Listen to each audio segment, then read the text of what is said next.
the sun beat down. I had the radio on, I was driving. Trees flew by, me and Del were singing. Little runaway, I was flying. Yeah, running down a dream that never would come to me. Working on a mystery, going where it leads. Running down a dream.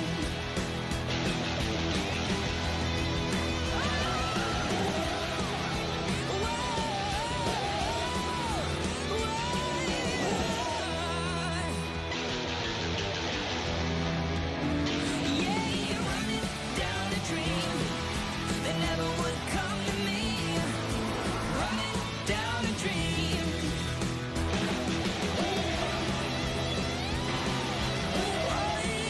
Running down a dream.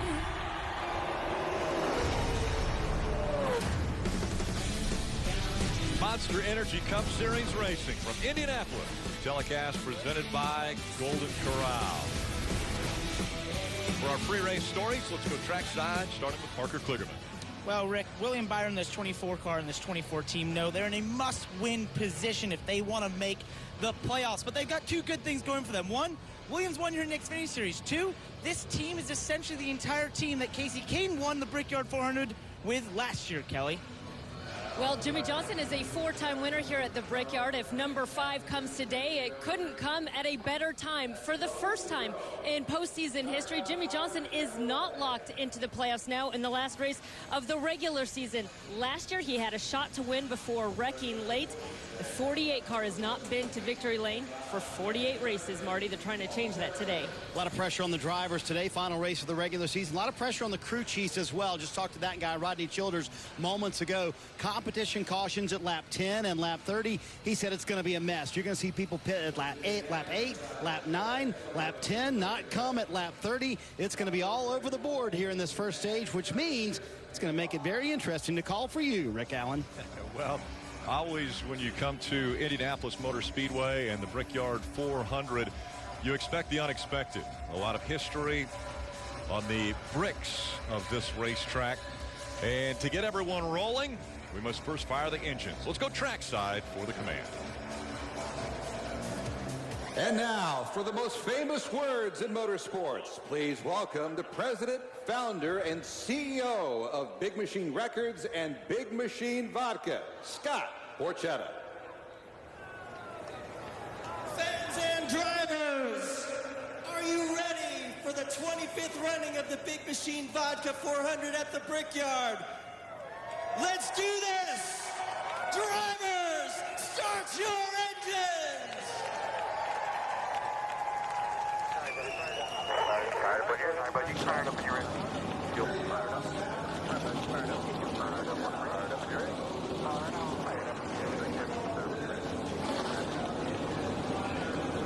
Well, rain may have pushed back the start of this race 24 hours, but nothing can push down when you come to Indianapolis Motor Speedway and the history of this place. Well, it's simple, Rick. As a young boy growing up in this country watching auto racing, my heroes were created at this racetrack, whether it was Unser or Foyt in open wheel and transition to Gordon and Earnhardt at the Brickyard. This racetrack creates racing legends. Unprecedented weekend. There has not been any track time by any of the drivers for this race. That has never happened before in the modern era of NASCAR. So when these Cup drivers go out there, who should be worried? Well, it's the unknown for everyone. We've never seen this, as you just said, and that is a concern for not just the crew chief, but the driver as well. How hard do they push? And it couldn't come in a worse race. This is the last race of the regular season, so think about two drivers that are currently in the playoffs, but just barely. It's Jimmie Johnson and Alex Bowman just on the inside. While they look good on points, a surprise winner would absolutely devastate their playoff hopes. Would that be, say, Jamie McMurray? He has won the Brickyard before. Or Ryan Newman,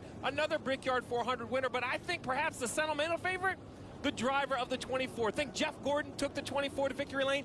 5 times in this race, a record that currently stands today. Could William Byron become the youngest ever Brickyard 400 winner and get a race win in his rookie season? And remember, this is the last race of the regular season, so those playoff points are up for grabs as well. We're going to call this race a little differently than we normally do when we come to Indianapolis. We're going to call it radio style. So out in turn 2 will be XM Sirius Radio and MRN Radio, Mike Bagley. In turn 3 will be, well, on the crow's nest, Dale Earnhardt Jr. is actually driving the pace car, so he'll be up there just a little bit. And the mayor, Jeff Burton, has turn 4. He will be handing it back off to Steve and I here in the Pagoda in this very historic racetrack. And let's go to turn 2 and Mike Bagley. What are we going to see out there, Mike? Well, you're going to see a lot of interesting racing, I think, Rick. This is a very finicky racetrack, and it's a very fast racetrack. And all of the excitement comes on restarts. Last year, Martin Truex Jr. to the inside, just has a slight bobble in turn number 1, slides up, makes contact with Kyle Busch. Everybody had to scatter to avoid, and it was amazing to watch everybody scatter there through and make their way through off turn number 2 and on the back straightaway. When you get off 2, you want a good run. You want to get that run down to the inside, and you want to be able to complete that pass before you reach turn 3. That's where Dale Earnhardt Jr. will be positioned for us once he leaves the pace car, and then once through 3, another short shoot and into the view of Jeff Burton. Bagley, everybody wants to win a Brickyard 400, and on top of that, you have all the pressure of the playoffs starting next week. Winning means a great deal. Finishing well means a great deal. We saw the intensity last year pick up. You mentioned restarts. You're exactly right. 3 wide, getting into turn 3, just plain and simple is not going to work. See Jimmy Johnson on the bottom of the racetrack trying to push the issue, make something happen. The car gets away from him. Contact, big contact in the wall. His day over. Turn 4. Kurt Busch into the inside wall, shoots him back out in front of his teammate, Clint Boyer. We ride along with the helmet clam, nowhere to go. Incredible impact. So these corners, 3 wide doesn't work. It's hard to make 2 wide work. You're going to see some incredible action today. And we are looking forward to it. The 25th running of the Brickyard 400 is coming up next. The green flag will fly. We return. Indianapolis Motor Speedway, so much history made here at the Brickyard. 3-time Cup champion Tony Stewart tells us what it means to him. There's just something magical. There's always been an energy. You can feel people that have been there in the past. You sense that there's something else going on other than what's physically happening. To drive across that yard of bricks is something that you can't explain to people. Tony Stewart, a native Hoosier, his dream comes true. You're the man! Woo! That memory of coming down the front stretch and seeing those checkered flags waving, I'd finally got to realize a dream since I was a child. I wish I could put it in words. Today's been my entire life. You take somebody that's won the biggest lotteries in the world, and that's what it feels like. Kyle Busch, back-to-back, wins at the Brickyard. You feel like you're king for a day. A 4th win in the Brickyard 400 to Jimmy Johnson. You feel like you're the most powerful person in the world when you've won the Brickyard. The only 5-time winner of the Brickyard 400. The whole team, everybody jumps up and climbs the fence. Everybody gets to line up and kiss the bricks. That shows you how significant and how much it means to win at the Brickyard. There's a lot of races to win, and there's a lot of races that when you retire, you love having that trophy on there, but there's no better feeling than winning at the Brickyard. He said you celebrate for the day, but that stays with you for a lifetime. A Brickyard 400 winner. Let's take a look at the starting grid brought to you by Golden Corral. It will roll across the top of the screen. And NBC's own Dale Earnhardt Jr., our buddy, is the pace car driver today, leading the field to the start of the race in the 2018 Chevy Camaro ZL1. And he told us he wasn't going to use the cruise control. Hopefully that's true. Hey, Dale Jr., it's Letard up in the booth, man. You got a copy? Yeah, I got a copy, bud. You hear me? Oh, I got you. Good. So you've done so many cool things in racing. Just tell us what this experience is like leading the field to the start of the 25th Brickyard. Well, some good-looking race cars back there, and it's a great feeling. There's so much energy, you know, as you get closer and closer to the drop of the green flag, and I've had so many opportunities to see this sport from so many different perspectives, so I'm taking advantage of every opportunity, and this is just a new one. So I want to thank Indy and Chevrolet and Kyle Busch for giving me a bumper on the back straightaway he gave, so I didn't miss out on any part of this. I know they like to do that to the pace car drivers, so it's been a good one so far. Well, we appreciate you taking that perspective, but now hustle over your turn 3, get up in the crow's nest here. I think we got a little replay of your buddy just kind of, hey, welcoming you back to the racetrack is what I think this is right here. A little bump and run. It's all funny until he spins out the pace car. So much fun. Yeah. Dale Jr. knows he's going to have some fun today. He'll be calling the action in turn 3 today. And again, 2x2. The field set by owners' points. They have not been on the track at all. No practice, no qualifying. Let's find out how the driver of the 2, Brad Keselowski's doing. Let's dial him up. Hey, Brad. Steve Letarte up in the NBCSN booth. You got a copy, pal? Yes, sir. What's going on? Well, man, you got to tell me the big story, historic day, no practice, no laps, no anything. How does that change your approach as you're coming close to the green here at Indy? I can't really say it does change it. You know, it's still a race. It's still a great trophy and a marquee race to be able to win. So, these teams are so smart. They got all these simulation tools. You got to have faith and go out there and drive it like you stole it from lap 1. Well, this racetrack is so historic, this race a crown jewel, but it has to be even more special coming here with Roger Penske being your owner. He's synonymous with this racetrack. What's it mean to drive for Roger Penske here at Indy?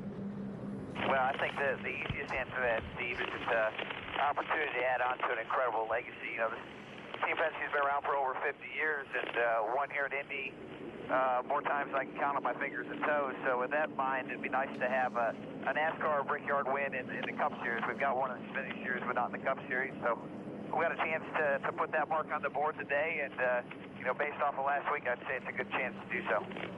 Well, man, I just want to thank you on behalf of us at NBC and everyone, all the fans listening, taking a little bit of time to talk to the fans before starting one of the biggest races of the year. We really appreciate it. You're welcome. Have a good one up there, and thanks for everybody tuning in on a Monday. I won't tell your boss if you don't tell mine. Oh, your boss is watching, by the way, Brad, very closely.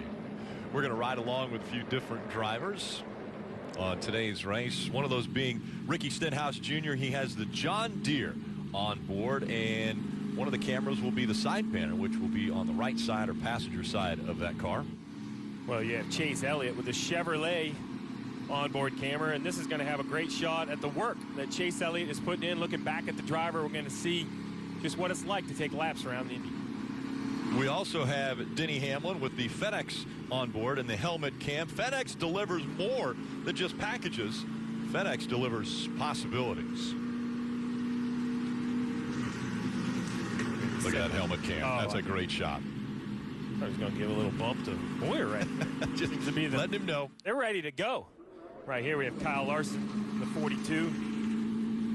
He has that Credit One Bank onboard camera. And he has this camera. Wherever the action is, this camera can find it. 360 degrees all the way around the car. Jimmy Johns has a camera on Kevin Harvick's car. We'll be able to ride along with him. Also a 360 camera. We can see anything going on anywhere around Kevin Harvick on the racetrack. So the Brickyard 400, such a famous race. Back here in 1994, the first time the Cup Series came. Break down this race for us. 400 miles. 400 miles at a very oddly shaped racetrack. It's very historic, but it is flat. They call it oval. It's really like a rectangle. 160 laps. Those 160 laps we broken down into stages. The first and second stage, both 50 laps in length. That leaves 60 laps for the final stage. The fuel window is around 40, a little before, maybe a little bit after lap 40. Dave. So, guys, keep this in mind. Martin Truex Jr. was supposed to start third, but because he failed technical inspection 3 times, he will start at the rear. More importantly, he just radioed to his crew the brake pedal. It feels squishy. Add that to his list of challenges as he tries to win his first Brickyard 400, Kelly. Hey, no practice, no problem for Chase Elliott, who said he's fired up and loves the idea of no practice or qualifying. Crew Chief Alan Gustafson said it could be an advantage for this team before saying, quote, it'll be fun. We'll see how much fun he has starting 11th, Parker. Well, that's the case for Regan Smith as well, who hasn't been in a Cup car for 17 months. He's filling in for Casey Cannon. Guys, this team did something really odd. They came down pit road here under the pace laps to allow him to stop in the box because he hasn't done that in so long, Marty. The field set by owner points, so why would the top two in the championship standings choose the first two pit stalls on pit road? Because they're much quicker. Rodney Childers told me that even the second stall here on pit road is half a second faster than other stalls further down. And to work that out, you see Rodney Childers and Adam Stevens kind of working strategy for later in the day. Some of the narrowest pit boxes on the Cup circuit here in Indianapolis, but also the longest. They're going to work together to make sure there's no problems on pit road today, Rick. And it looks like Dale Jr. is actually going to pull the car off of the racetrack. He will pull the pace car off. Competition caution at lap 10 and lap 30. And then, of course, the end of the stage at lap 50. 2 by 2, they come down the front stretch in front of the grandstands. We're underway with the Brickyard 400.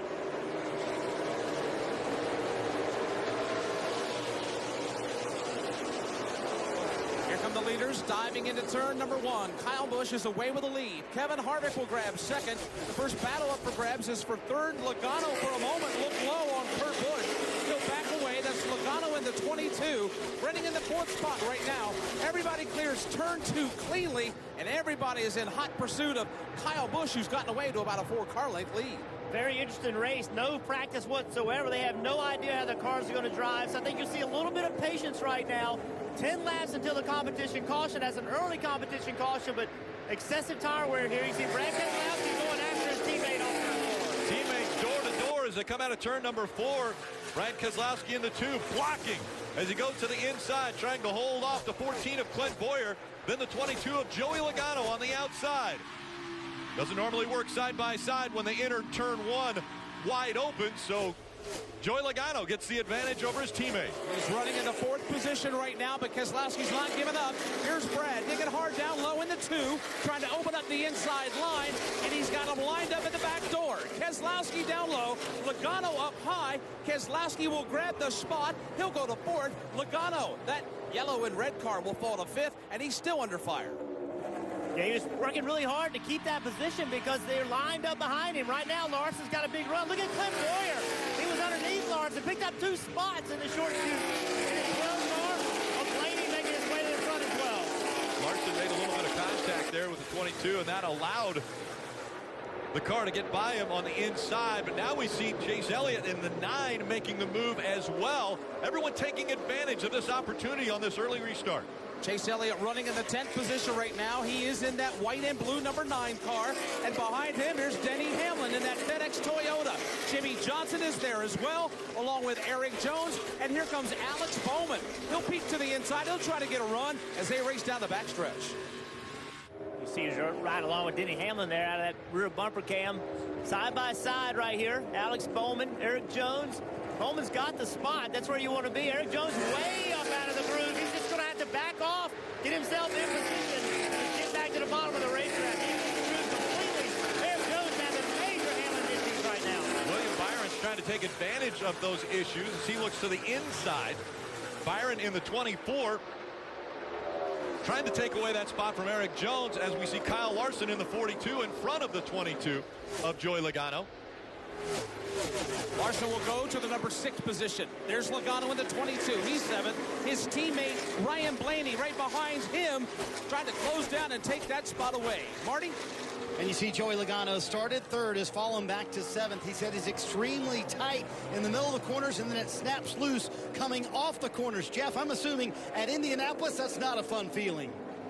No, it's not a fun feeling at all. And obviously, you want your car to handle well right off the start of the race. But with this caution coming on only 10 laps, Marty, they will have a time to adjust the car and try to make it better.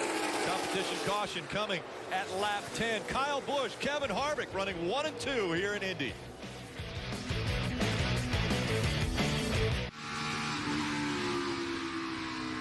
Catch all the action of NASCAR on NBC with the NBC Sports app. You can get closer with alternate camera angles, driver stats, and track information. You get it anytime, anywhere. Marty. 7 laps in, Rick, and this competition caution coming up at lap 10. It's going to get crazy here on pit road. Rodney Childers saying some cars are going to come down at lap 8. Adam Stevens agrees, maybe lap 9 for some cars. But the problem is, if you don't pit on that competition caution, you can't take fuel. You can only take fuel at lap 10 and lap 30 and not in between those. So that kind of puts you in a little bit of a box, Steve. But those tires and that track position, way more important. Well, yeah, it's all about track position. So Pit road doesn't close like it would before stage, so there's really nothing other than the yellow coming up. So I expect a bunch of cars. And basically, it's all how close you are to the leader. The front 5 or 6 could pit without losing a lap, but as more cars pit, that opens the window for other cars. So it's a little bit of a moving target as we see the field completing lap 9 here. Yeah, they're on lap 9, so they would have to, if they want to come before the competition caution, they'd have to come right now. We'll see if Kyle Busch or Kevin Harvick take that opportunity. Kyle Busch, Kevin Harvick, Kurt Busch, Brad Keselowski, Clint Boyer, they are the top 5. And it looks as though they're going to stay out and complete this lap. So they will go all the way to the competition caution, which will be lap 10. We'll see if any tankers come off of turn number 4 and dive onto pit road. It's going to be tough at this situation with the leaders deciding to stay out. I don't think anyone any farther behind them in the pack can come. So it looks like everyone's going to kind of play nice and run the first 10 laps as it's intended. The whole idea of a competition yellow is to let these crew chiefs look at the tires to see what the wear situation is. This track is very hard on tires. Xfinity race just getting over. A lot of Cup crew chiefs were on pit road looking at the tire wear of the tires that came off the Xfinity cars. And that Xfinity race is going to help the track. You see there's a light spot on the track, a little bit darker groove where the cars are running. All that rubber that's put down, that was from the Xfinity race. Yes, because there was no, and we see now the 18 and the 9, or excuse me, the 4 thinking about coming to pit road. The 4 does. So just before the competition caution is going to come out, the 4 of Kevin Harvick has dove onto pit road. Marty. And I think they were calling the 18 to pit road as well, so maybe a little miscommunication. We will follow up on that. We see Kevin Harvick coming down pit road. No real complaints about the car. A lot of these guys have been really complaining. And again, their first laps on the track right now. So Kevin Harvick and Rodney Childers coming down pit road here. They're going to put on 4 fresh Goodyear tires and make a slight air pressure adjustment, but no major changes. And when everybody else pits at the competition caution, they will stay out. And we're waiting for that caution. It just comes out now. Yeah, from my position, I was watching the 18 and the 4, and they both slowed down off of turn 4 like they were going to pit. I think that Kyle Busch, he's coming to pit road, slowing down. He just missed it. He tried to carry too much speed to get to pit road and wasn't able to make it. So you can see he wasn't faking Kevin Harvick. If he'd have been faking him out, he wouldn't have slowed down that much. So that was just a mistake by Kyle Busch. I'm surprised more teams didn't try it. We'll see it. It's obviously going to work out for Kevin Harvick. I think I saw the 14 of Clint Boyer also on pit road, so he'll gain some track position. The only drawback to that was they can't penalty, add fuel. We'll come back to fuel in. Oh, and you heard penalty. I heard penalty. Well, we just showed the replay, and the tires were smoking as he came onto pit road. I hadn't heard anything, so I assumed he got down to pit road speed. We'll see what the penalty was, whether it was speeding or a tire violation. We'll have to get the word from NASCAR, but it was an uncontrolled tire that was the penalty for the 4 team. Marty. And guys, yes, they did call Kyle Busch to pit road a little bit too late. He knew he was going to hit that commitment box, so he just said, I'm not going to make it, not worth it, stayed out there. Adam Stevens says, my bad, I should have given you more notice. Well, a good decision by Kyle not to, risk hitting that box. So uncontrolled tire on the 4. So basically all the tires have to be in control, which is about an arm length away from a crew member. You see right here, the crew member coming around. Sure, right there, that shows me exactly what I'm looking for. I have the to wheel see earlier. Was way out in front of him. Yeah. It was, they say it's within arm's length. So one wheel goes ahead and nobody's with it, and then the crew member does catch up to it. That's a tough call. I'm not sure that would have got called if there were 40 cars on pit road, but when there's only 2, it's a lot easier to see that. And now the field will all come back to pit road because the 4 will have to come back on pit road now under this competition caution, led by the 18. Dave. Third place, Brad Keselowski will bring the 2-car down pit road, trying to win Roger Penske his first Brickyard 400.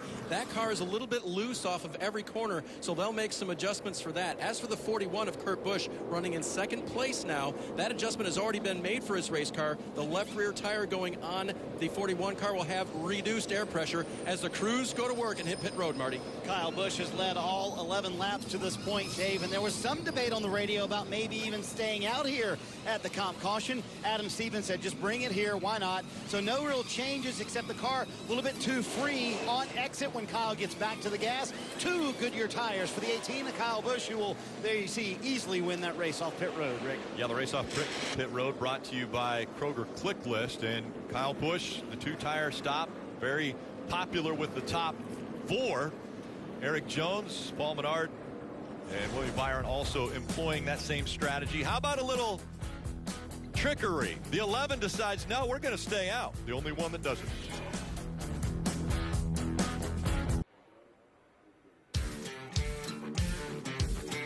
Chevy, the most awarded and fastest growing brand the last 4 years overall. Discover why at Chevy.com. Chevy, an official vehicle of NASCAR. Back at the Brickyard, and after his successful pace car duties, Junior's back. He's in the crow's nest in turn 3.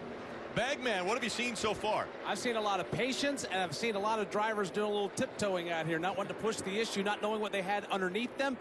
It's been clean and green so far. Dale Jr., welcome to the telecast. Yeah, what's going on in turn 3? Yeah, it's good to be here. I'm excited, ready to go green here. Going to see some action. First action I'll be calling all weekend, so let's get to it. And into the restart zone, green flag flying, and now we'll see if Denny Hamlin's call here to stay out is a good one. Looks like he got a little shove there from teammate Kyle Busch as he slams it into turn number 1, and a little bobble there out of Clint Boyer fighting for second. Boyer's got to hang on to that race car. Kyle Busch is there, down to the inside. He'll storm to the number 2 position. Boyer back in line in 3rd, but he's under fire from Eric Jones on the backstretch. Denny Hamlin stretching it out with those old tires. We'll wonder how long we'll be able to hold that lead. Side by side, Kurt Busch on the inside of William Byron. William Byron's going to have to give him the position down into turn 3. If that's the smartest thing to do, Junior, just give that spot up. If not, Chase Elliott will get a run. Chase Elliott got a run anyway. Drives underneath him, getting into turn 4. William Byron smart and gets to the bottom to try to block Keselowski. Jumps in front of the 2 of Brad Keselowski, and William Byron now trying to stay in front of that group as Denny Hamlin surprisingly pulling away from Kyle Busch. He made the move to stay off of pit road under this competition caution. Now he's pulling away. Dropping further back in the field, you saw Joey Logano in the red and yellow number 22. He is running right now in the 13th position, and he's trying to hang on to what he's got. That car, not exactly the way he wanted it in the early going. Right now, he's under fire. Behind Joey, Alex Bowman trying to find a way to get a run to create a pass here into 3. Doesn't look like he's going to be able to get the job done here. Joey's still struggling with that car down into turn 3, holding up the rest of these guys behind him. This is a good shot for Bowman. It's key to turn 4 as you stay out a little bit longer before you get to the bottom. That helps your exit to turn 4 down this long straightaway, but Joey Logano doing a nice job of maintaining position. And you see the playoff points on the left side of the screen right there on the last position of making it into the playoffs, the 88 of Alex Bowman. Again, he would be the first one out if we get a new winner outside of the top 16 here at the Brickyard. He is running in the 15th position right now, and he is getting a whole lot of company. Here comes Jamie McMurray. Opens the inside lane, and McMurray will pull to the inside of Bowman. That creates a lot of trouble behind Alex Bowman. He might get freight train down the back straightaway. 2, 3, 4 cars. Look at Martin Truex Jr. diving in, trying to take that position as well. It's a great example of Indianapolis. You lose momentum in turn 2 or turn 4. They're going to gang up on you. Just kills your speed. Daniel Suarez also trying to get him underneath Alex Bowman. We heard earlier the 78 potentially had a issue with the brake pedal. He started last in the field. It doesn't look like any issues to me, Rick. Plus 21 positions since the start of the race. Up into the 17th as we look up here. Kyle Busch and Clint Boyer continue to battle for the second position. Kyle Busch and Clint Boyer now separated by 5 car lengths. Boyer's starting to come to life, starting to shave off a car length here and a car length there. Denny Hamlin long gone away from these 2. Clint Boyer hanging in here with Kyle Busch. Strong performance from that 14 team down into turn 3. You see Clint Boyer, see how low he is. That's what he's got to do. He's got to get out of the wake of that 18 car. He gets low very early. That's what he's forced to do. If he tries to stay out as late as the 18 and as long as the 18, he'll never get to the bottom because all the down miles in his car. Kevin Harvick had an uncontrolled tire on pit road. Well, the same goes for the 17 of Ricky Stenhouse Jr. Yeah, you see that tire is just getting rolled with no one even near it for 5 or 6 feet towards the front of the car. Ricky Stenhouse Jr. was running 20th, currently running 25th, so recovering from the penalty, but still cost him spots as the battle for second continues to heat up between Clint Bowyer and Kyle Busch. Clint Bowyer right on the tail of Kyle Busch. Can't really put a run together to get a pass, but he's starting to add some more pressure, closing in even tighter. Down into turn 3, Kyle Busch to the bottom. Arc on the 14 car, really nice into turn 3. A lot of momentum you can build off of turn 3, Junior, by running very low. There's a lot of grit there. This end of the racetrack at 3 and 4 has more grit than 1 and 2 where they're approaching. Really right now, Rick, what I'm thinking about is that right front tire on the 11 of Denny Hamlin. You heard the strategy. We showed it to you. He stayed on the racetrack. Now remember, that Xfinity race has definitely cured the racetrack some with some rubber. I'm sure that affected their decision, but they have to be considering, was it the right one with 10 laps before the next yellow? Battle for second continues. Clint Bowyer stalking Kyle Busch, trying to take that spot away. It takes several laps to set up a pass here. Bowyer's getting himself in position. It takes several laps, but as each lap goes by, the tires get hotter and more worn, and that pass becomes more and more difficult to make. Kyle Busch started to put a little distance between him and Clint Bowyer. He did not hit turn 3 very well, though, right there. He was not on the bottom, leaving the corner. Clint Bowyer was able to be on the bottom. That helped him gain. Clint Bowyer is going to continue to apply this pressure, and they're starting to run down Denny Hamlin just a little bit as these two race. Top 3 separating themselves. The 4 of Kevin Harvick with the penalty. What's going on with them, Marty? And he's back up to 23rd. He restarted 34th after this one. Restart a moment ago. Rodney Childers, after that uncontrolled tire penalty, brought him back down pit road. They put fuel in the number 4 car just to make sure they could stay on sequence with everybody else. Kevin told us in the pre-race show, I know at some point today we're going to be in traffic. He is in the middle of it right now in 23rd. He can't get frustrated back there, Junior, with a car because he knows he has a quick race car. Back into turn 3. The 14's close back in on the 18. A great run here toward you, Jeff. Clint Bowyer's got a faster race car right now. He just can't find a way. Kyle Busch doing a very good job. That corner right there, Kyle Busch really took the air away from Clint. See if Clint can get right to his rear bumper, getting into 1.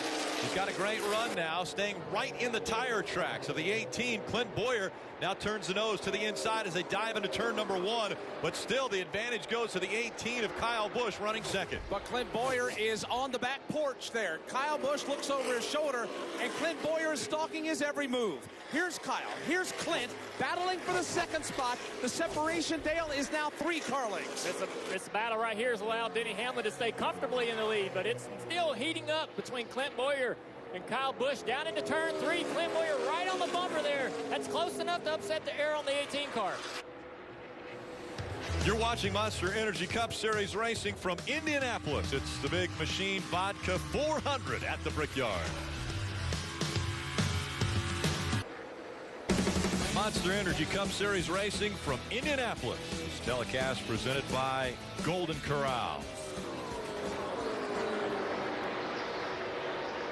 Denny Hamlin still out front with the lead. On Wednesdays at 9 a.m., make sure to tune in to the morning drive. The Bagman on there, as well as Pete Pistone. And this week, Parker Kligerman will join the crew. That's on NASCAR Radio Channel 90, Sirius XM. Out front, Denny Hamlin, about a 7/10 of a second lead over Kyle Busch. Kyle Busch and Clint Bowyer, that battle has continued. Kurt Busch running 4th, and behind them, the 20 of Eric Jones. Think about this 11 and Denny Hamlin. He was asked earlier in the weekend, what does no practice do to the field? And he said, you know what? I think it hurts the big 3.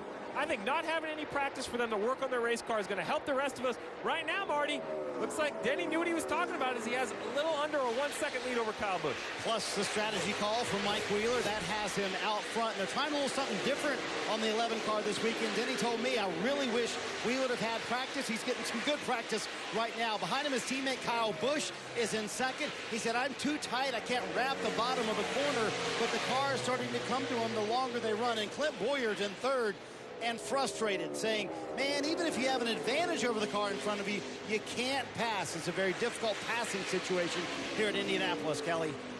Eric Jones a couple of spots behind them now in 6th position. Remember, he took 2 tires during that competition caution, and it sounds like Eric now has his hands full with his 20 car. Turn 4 is terrible. We're getting destroyed. No grip. We gotta do something to help grip along. Loses the front, loses the back. Just positioning a deal, you know, throttle application deal, I think. I can make it do either real easy. Okay, careful. Then obviously just try some things and be patient with us. I can't tell you that S&P is working the best today. We're having internet connection issues. All right, so Eric's saying that he's in a 4-wheel slide at times, that it's worse on turn 4. The team just telling him, got to be patient. Patience at Indianapolis when the Brickyard 400 is on the line. That has to be very difficult as we see the 20 diving into the turn. And again, Eric Jones running in that 6th spot. So it's Denny Hamlin, Kyle Busch, Clint Boyer, Kurt Busch, Eric Almirola, Eric Jones, Kyle Larson, Paul Menard, Chase Elliott, and Brad Keselowski are the top 10. So the 11 of Denny Hamlin headed back into turn 2. And he's maintaining a great distance between himself and his teammate in Kyle Busch. Denny is flawless to the bottom of the racetrack, but so is Kyle, and so is Clint. Kyle Busch there in the 18 car, and of course Clint in the red, white, and blue number 14 car. They're battling for second. A note for all these guys trying to win and get into the playoffs. Look at Denny Hamlin out here on these old tires, driving away from these 2 guys, at least maintaining an incredible lead as the battle for second still bruised. That's a really good comment about what Hamlin's doing, but behind him, Eric Almirola, he put on 4 tires. He started back in 14th, and he's driven himself up to 5th. So, yes, what's more important, tires or track position? Back in the pack, it appears that tires may be best, but if you can get out front in one of those first 2 rows, maybe you just hold track position and not worry about tires. And remember, now we're on lap 30. This is the 2nd competition caution, which is going to come out as soon as the field, or at least the top 10, get to the start-finish line to complete 30 laps. They're on lap 30 now, and Denny Hamlin's still out front. Watching Eric Almirola in the number 5 position there coming out of turn 2. Eric running all by himself, having a good run so far. He's in the 5th position as he heads to turn 3. Definitely having a great run. Eric, winless this year, but he's had several great opportunities this year. What an incredible day it would be for him to get the win today at Indy. Yeah, Eric, you know that he feels like he has been shot, several shots to win the races this year. Just hadn't worked out. Clint Boyer on the front straightaway, taking a look, showing Kyle Busch he wants a spot. Trying to take that 2nd spot away. Clint Boyer does it as they go into turn number 1. Now they're waiting for that competition caution to come out. Dave.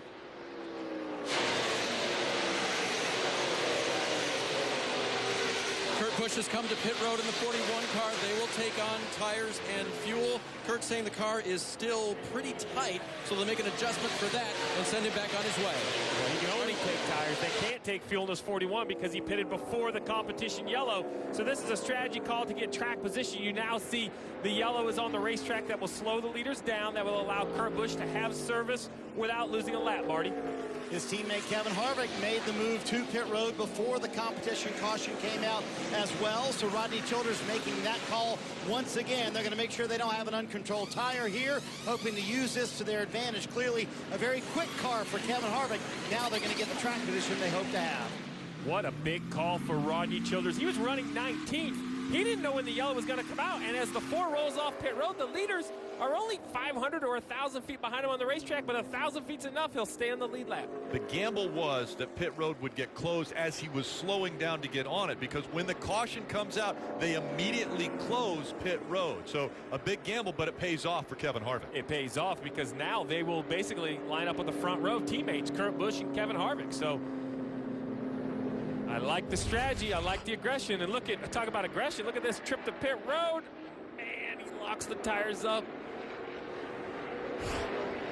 I tell you one thing, Steve, that I think we're going to see we're seeing all these cars pit, and now this is the last competition caution, but if I'm leading the race and I know people are pitting, I'm not slowing down when the caution comes up. Now I'm slowing down, but I'm not slowing down as much. I'm trying to keep that pace up to try to keep those guys in a position where you could lap them. So that's something that a little bit of communication to the 11 car. If they would have told him, hey, cars are on pit road, carry as much speed as possible, maybe he could have lapped those 2 cars on pit road. Yeah, you got to always be paying attention, because I agree, those games can be played. Take advantage. And another penalty for the 17 team of Ricky Stenhouse Jr. This time it's speeding on pit road. They were trying everything they could to get into the playoffs, but getting snake bit already. Get NASCAR coverage when you're on the go with NASCAR Mobile. The official app of NASCAR puts race coverage and live in-car cameras right at your fingertips. Search NASCAR in the App Store or visit NASCAR.com/mobile. And shutting the car off as he runs around this track. But again, a speeding penalty for Ricky Stenhouse Jr. He was trying to come to pit road like the 41 and the 4. Oh, my goodness. I think I heard a backer down in there. Hey, one thing to think about, guys, no practice. So no practice for pit road speed either during the day, during the weekend. Great point. Absolutely. All those details, no time on track to figure them out. Marty? Clint Boyer finishes second there as the comp caution comes out at lap 30. He said, I don't need much here. I need just a little bit, a little too tight for that 14 car. They're going to make an air pressure adjustment. You see Denny Hamlin, middle of your screen. He was kind of mad at himself. He said, I kind of didn't run as hard as I could have there at the end of that run. I might have been able to put some of those cars a lap down. So he's sort of mad at himself for that. There's going to be a very slight air pressure adjustment on the 11 car as well. He said it needs a little bit of front turn. For his teammate Kyle Busch, he said, on the first stop, you guys helped the exit. I still need help on entry. Car too tight for Kyle Busch on entry. We'll see if that first pit stall pays off for those guys, but a lot of two-tire changes there you see here on pit road, Rick. Boyer, Keselowski, Chase Elliott, McMurray, all two-tire stops, all gaining spots on pit road. Monster Energy Cup Series racing from Indianapolis. This telecast presented by Golden Corral. You see a time lapse switching over from the end of the Xfinity Series race to get the Cup cars all in line for this race. Marty. Well, it's been a busy time here on pit road, Rick. For Kevin Harvick and his race team, they had to change guns, actually. The right rear gun, the rear gun failed when they came down pit road under green, and they pitted before the comp caution. They had to replace that gun as we go back to green here in Indianapolis. And now Kevin Harvick restarting on this restart, 24th. Clint Boyer dives on the inside of Kurt Busch. Boyer in the 14, Kurt Busch in the 41. Those two door-to-door into true. Busch letting it fly on the outside. Here comes Boyer to his inside. Busch with a strong power move for the top of turn number 2. He'll grab the lead as they head down the back straightaway. That outside line strong on the restarts in the Xfinity race. Strong again now in the Cup races. Clint Boyer loses that lead. Going into turn 3, Kurt Busch out front. The 2 of Keselowski with a little right rear damage hanging on in third. Yeah, that damage on the 2 of Keselowski, that might actually be an advantage. If you look at it, the right rear is bent outward. That might actually help him a little bit. Could be a good break for him. Kyle Busch gets by the 3 of Austin Dillon as they come onto the front stretch. Kyle Busch in that 18 trying to get back up toward the front where he was running most of the beginning of this stage. But it's Kurt Busch and Clint Boyer that are 1-2 through the short chute. Denny Hamlin and Kyle Busch playing catch-up now as they are running 7th and 8th. Take that 6th and 7th respectively. They've got a lot of work to do, and now they're back in traffic as Hamlin is on the move to the inside of McMurray, off 2. Little side draft on the side of McMurray. Moves away to get away from the side draft that he can create on the same car. Now he gets help with his teammate as both of them are going to make that pass on Jamie McMurray down into turn 3. And Kyle Busch taking full advantage of that opportunity that was opened up. Late move, following Hamlin. Very smart. Interesting to see how these 2 cars are behind other cars. We saw how hard it was for Clint Boyer to pass. We get a fast car. First time that the 11 is really back in the pack. Hamlin and Kyle Busch running 6th and 7th now as they're trying to work their way back up front. It's Kurt Busch, Clint Boyer, Brad Keselowski, and Chase Elliott in front of them. Tag team action there between Joe Gibbs Racing teammates Denny Hamlin and Kyle Busch. Hamlin in the 11, Kyle Busch in the 18. They are separated by 4 car lengths now as they race down the backstretch. Denny Hamlin sets his sight on the Chevrolet of Chase Elliott out front. He's got his teammate right behind him, Kyle Busch, another strong Gibbs car. Those guys are working their way through this top 5. At Denny Hamlin, we've seen a lot of speed from him in practice recently, but not the speed in the race. Can they have the day-to-day where they keep that speed at Darlington? And think about the poles they've had on those good practices they've had, but in the race they struggle. Maybe today's the day they can turn the tide. And Junior, you pointed out the damage to the right rear of the 2 of Brad Keselowski. Almost a little bit of maybe extra aerodynamic help there, but they didn't mean to have that happen. No, and it's flared, like you mentioned, to the outside. And it happened here on pit road. You see Brad Keselowski trying to turn into his pit stall right there. 12 barely contacts, and it peels that quarter panel out towards the right. A nice big flare on it. So I don't know how much of a help it is, but I think it's at least directionally correct. If it's not directionally correct right now or a help, the crew can certainly make it one. Got to thank his teammate after the race for giving him that opportunity. Look at Denny Hamlin bearing down on Chase Elliott. Put pressure on him to try to take the position here. He's going to get the inside run. He does go to the inside, so now Denny Hamlin trying to fight by the 9 of William Byron. Excuse me, Chase Elliott in the 9. And now he's going to bring the 18 with him. Kyle Busch takes the spot away as well. Denny Hamlin, Kyle Busch working together toward the front. Both those drivers easing to the inside of Chase Elliott at the entrance of turn 1. Not only have they completed the pass, they've pulled away now by 5, maybe 6 car lengths, and the 11 and the 18. Hamlin and Kyle Busch continue to make hay. Denny Hamlin down the back straightaway. Still just a few car lengths ahead of his teammate Kyle Busch. These guys working together. Kyle's not putting enough pressure on Denny to upset his car as they work through this top 5. Yeah, you're exactly right. They worked very well together. Denny Hamlin's opened the hole. Kyle Busch has gone with him. Really, Denny's done most of the work here and helping these two get back to the front. Behind these two Gibbs cars right here, a few positions back, the 1 of Jamie McMurray currently in 7th. So breaking news today, Chip Ganassi told the Associated Press that Jamie McMurray wouldn't be full-time, wouldn't be back at Chip Ganassi next year. There had been rumors, speculation about where that driver would be going, who would be driving the 1, and I don't think we have that answer yet, but Dave, right out of the owner's mouth, that Jamie McMurray not back in the 1 in 2019. Yep, that report also said that he was offered the Daytona 500 in 2019 and also a managerial position, but no response yet from Jamie's camp. Interestingly, on that last stop, guys, they took 2 left side tires on the 1. And with that story of Jamie McMurray, leading this race is Kurt Busch, who has said that he wasn't more than likely going to come back to Stewart-Haas Racing, and that the 1 of Jamie McMurray was where he was going to end up. At least that was one of the options. So that kind of puts that ball rolling as far as the rumor mill of where are people going to end up in the Cup Series in 2019. Let's go NASCAR Nonstop.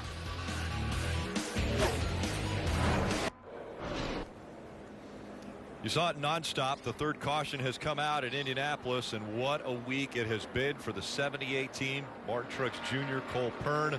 The announcement came earlier this week stating that the 78 team would cease operations in 2019. Barney Visser has said that they will not field a car for 2019, and a very difficult time for the entire crew, driver of the 78 team, as they now will go behind the wall to try to fix whatever happened under the hood that pushed that hood up.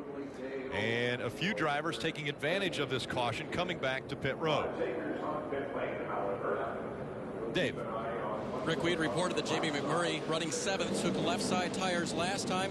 This time they go to the right side. Looks like they'll change all 4 for McMurray and have chassis adjustment, Marty. Kevin Harvick's going to come down pit road in this new rear gun that's on the rear tire changer. Everything is fine with that, so they got all the lug nuts tight under the last caution. Going to put on tires here. They're also going to clean the grill. They said there's a lot of grass on the grill. Ryan Blaney also on pit road. They're going to fix that damage where he made contact with his teammate Brad Keselowski. He's on pit road as well. You see Harvick leaving 14.5 on his stop.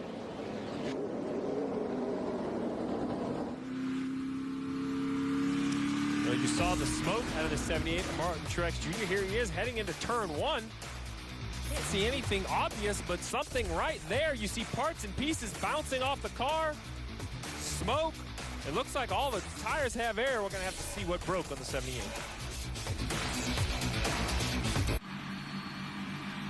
NASCAR Drive is your live race day companion. You can watch throughout the broadcast, select alternate camera angles, or ride along with in-car video. Your favorite drivers. Visit NASCAR.com/drive or download the NASCAR mobile app today. So we took another peek at this 78 replay, and what we're hearing, it was a brake failure. Remember the report early in the race about a squishy pedal or a brake issue on the 78? Well, look right here as he goes down, gets on the brakes into turn 1. The left front, it looks to me like a rotor. The left front brake rotor comes apart. It it destroys the hood. The hood is up, and I'm expecting all this smoke. I can't believe there's that much smoke from brake fluid. So what I imagine is, as those parts and pieces came off the left front corner, they caught an oil line or maybe the oil pan or something in the oiling system.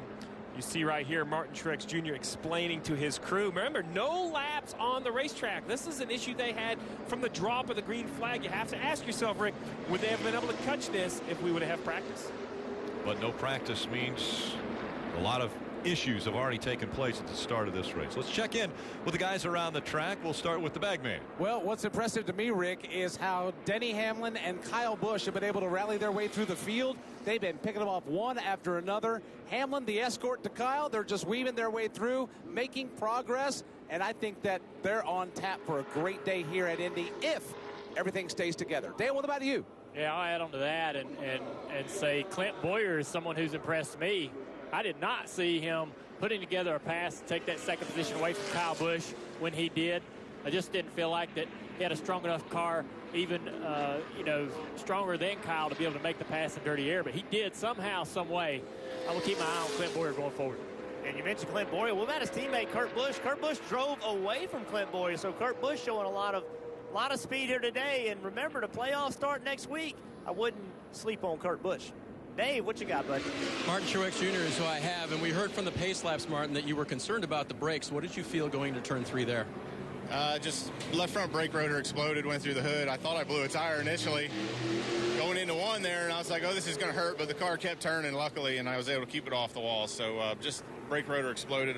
I don't know what was going on with the brakes. We had major issues from the start of the race, and obviously, all that kind of compounded into having a brake issue, a major brake issue. So it's unfortunate. Auto Owners Toyota was really fast, and as hard as it is to pass here, we were getting there, making our way to the front, and I felt like anytime we got clean air, we had really good speed. So wish we could have raced all day and seen what we could have done with them, but hopefully we'll get this bad luck out of the way in the playoffs before the playoffs start next week. With the announcement this week, I know you guys are trying to keep a stiff upper lip this weekend, Martin.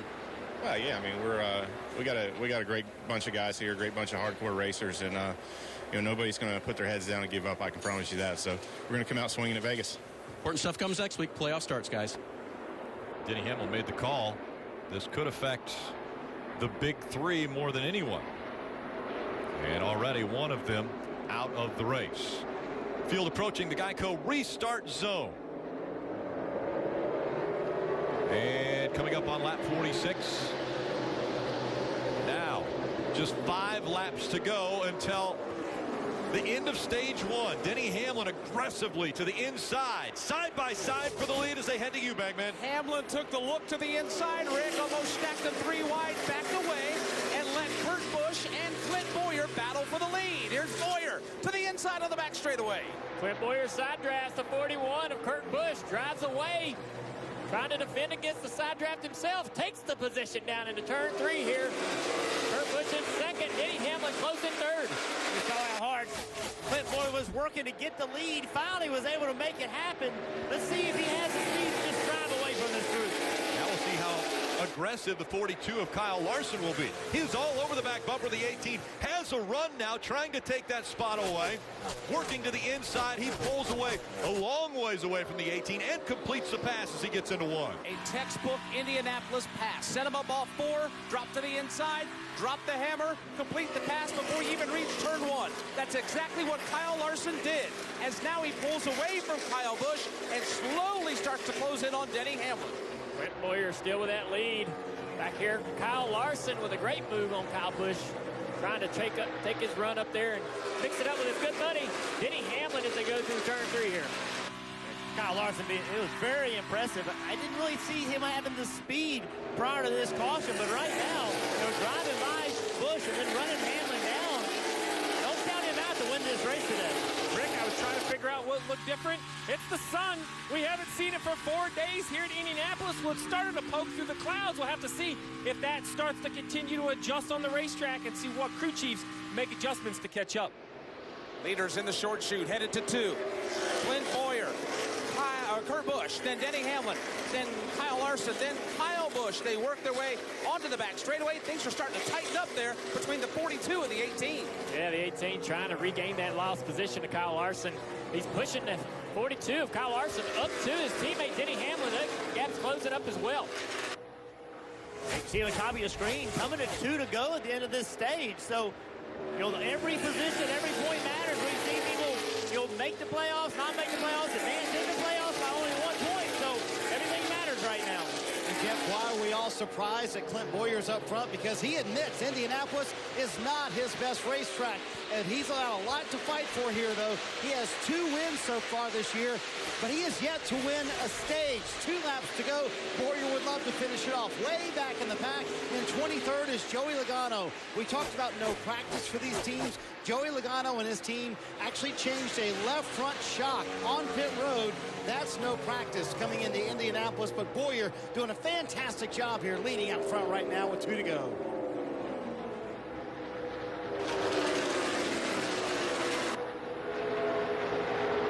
Right here, Clint Boyer just driving away from Kurt Busch. Trying to get that first stage win of the year. Had lunch with Clint Boyer yesterday after the race was rained out, and Clint Boyer said, while we're having lunch, this is a place where I don't feel I run very well. It's a racetrack that I don't look forward to coming to. Even though it's Indianapolis, it's not a place that I feel comfortable on. Boyer's comfortable right now, at least from where we're observing. Low on the racetrack in 2, exactly where you want to be. He's got speed in the Cardale, and he's keeping his teammate at arm's length. Yeah, so they keep your eye on Clint Boyer, but he's not really driving away from his teammate Kurt Busch. And behind them, Denny Hamlin is closed into that threesome. And it's pretty interesting to see these guys, how they're working these lines. Even though it's a one-groove track, there are things they're doing on entry and exit to make gains. Yeah, see Kyle Busch way in the back of this line. He made an instant move off the 3 to try to get a run on Larson. Not going to happen. Clint Boyer's going to win this stage. Clint Boyer is going to win stage number 1. It'll be a 1-2 finish for Stewart-Haas Racing. Tony Stewart's grandfather was a mobile oil delivery man in Indianapolis when Tony was a child. He's got to feel pretty proud of seeing the Mobile 114 make its way to the number 1 spot at the end of stage 1, as well as Kurt Busch finishing second. 1-2 for Stewart-Haas Racing.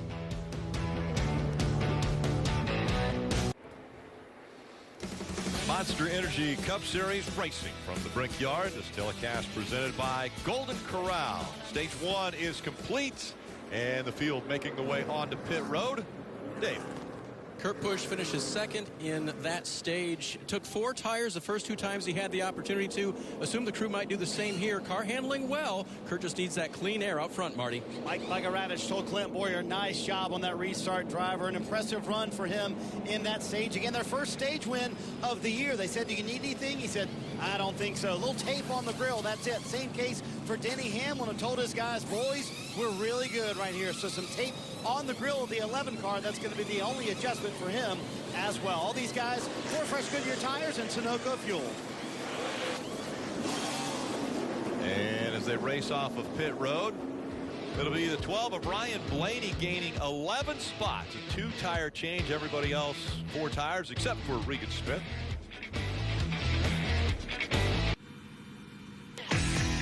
Hey, race fans, when in Las Vegas, stay where the racers stay at the South Point Hotel, Casino, and Spa. Your ultimate pit stop on the Las Vegas Strip. South Point, everything you want, all under one roof. And time now for today's Toyota Social Spotlight. We asked fans, what do you think the best post-race traditions or celebrations are? And of course, while we're here at Indianapolis, kissing the bricks, definitely one of the top responses. Also, Alan Kulwicki.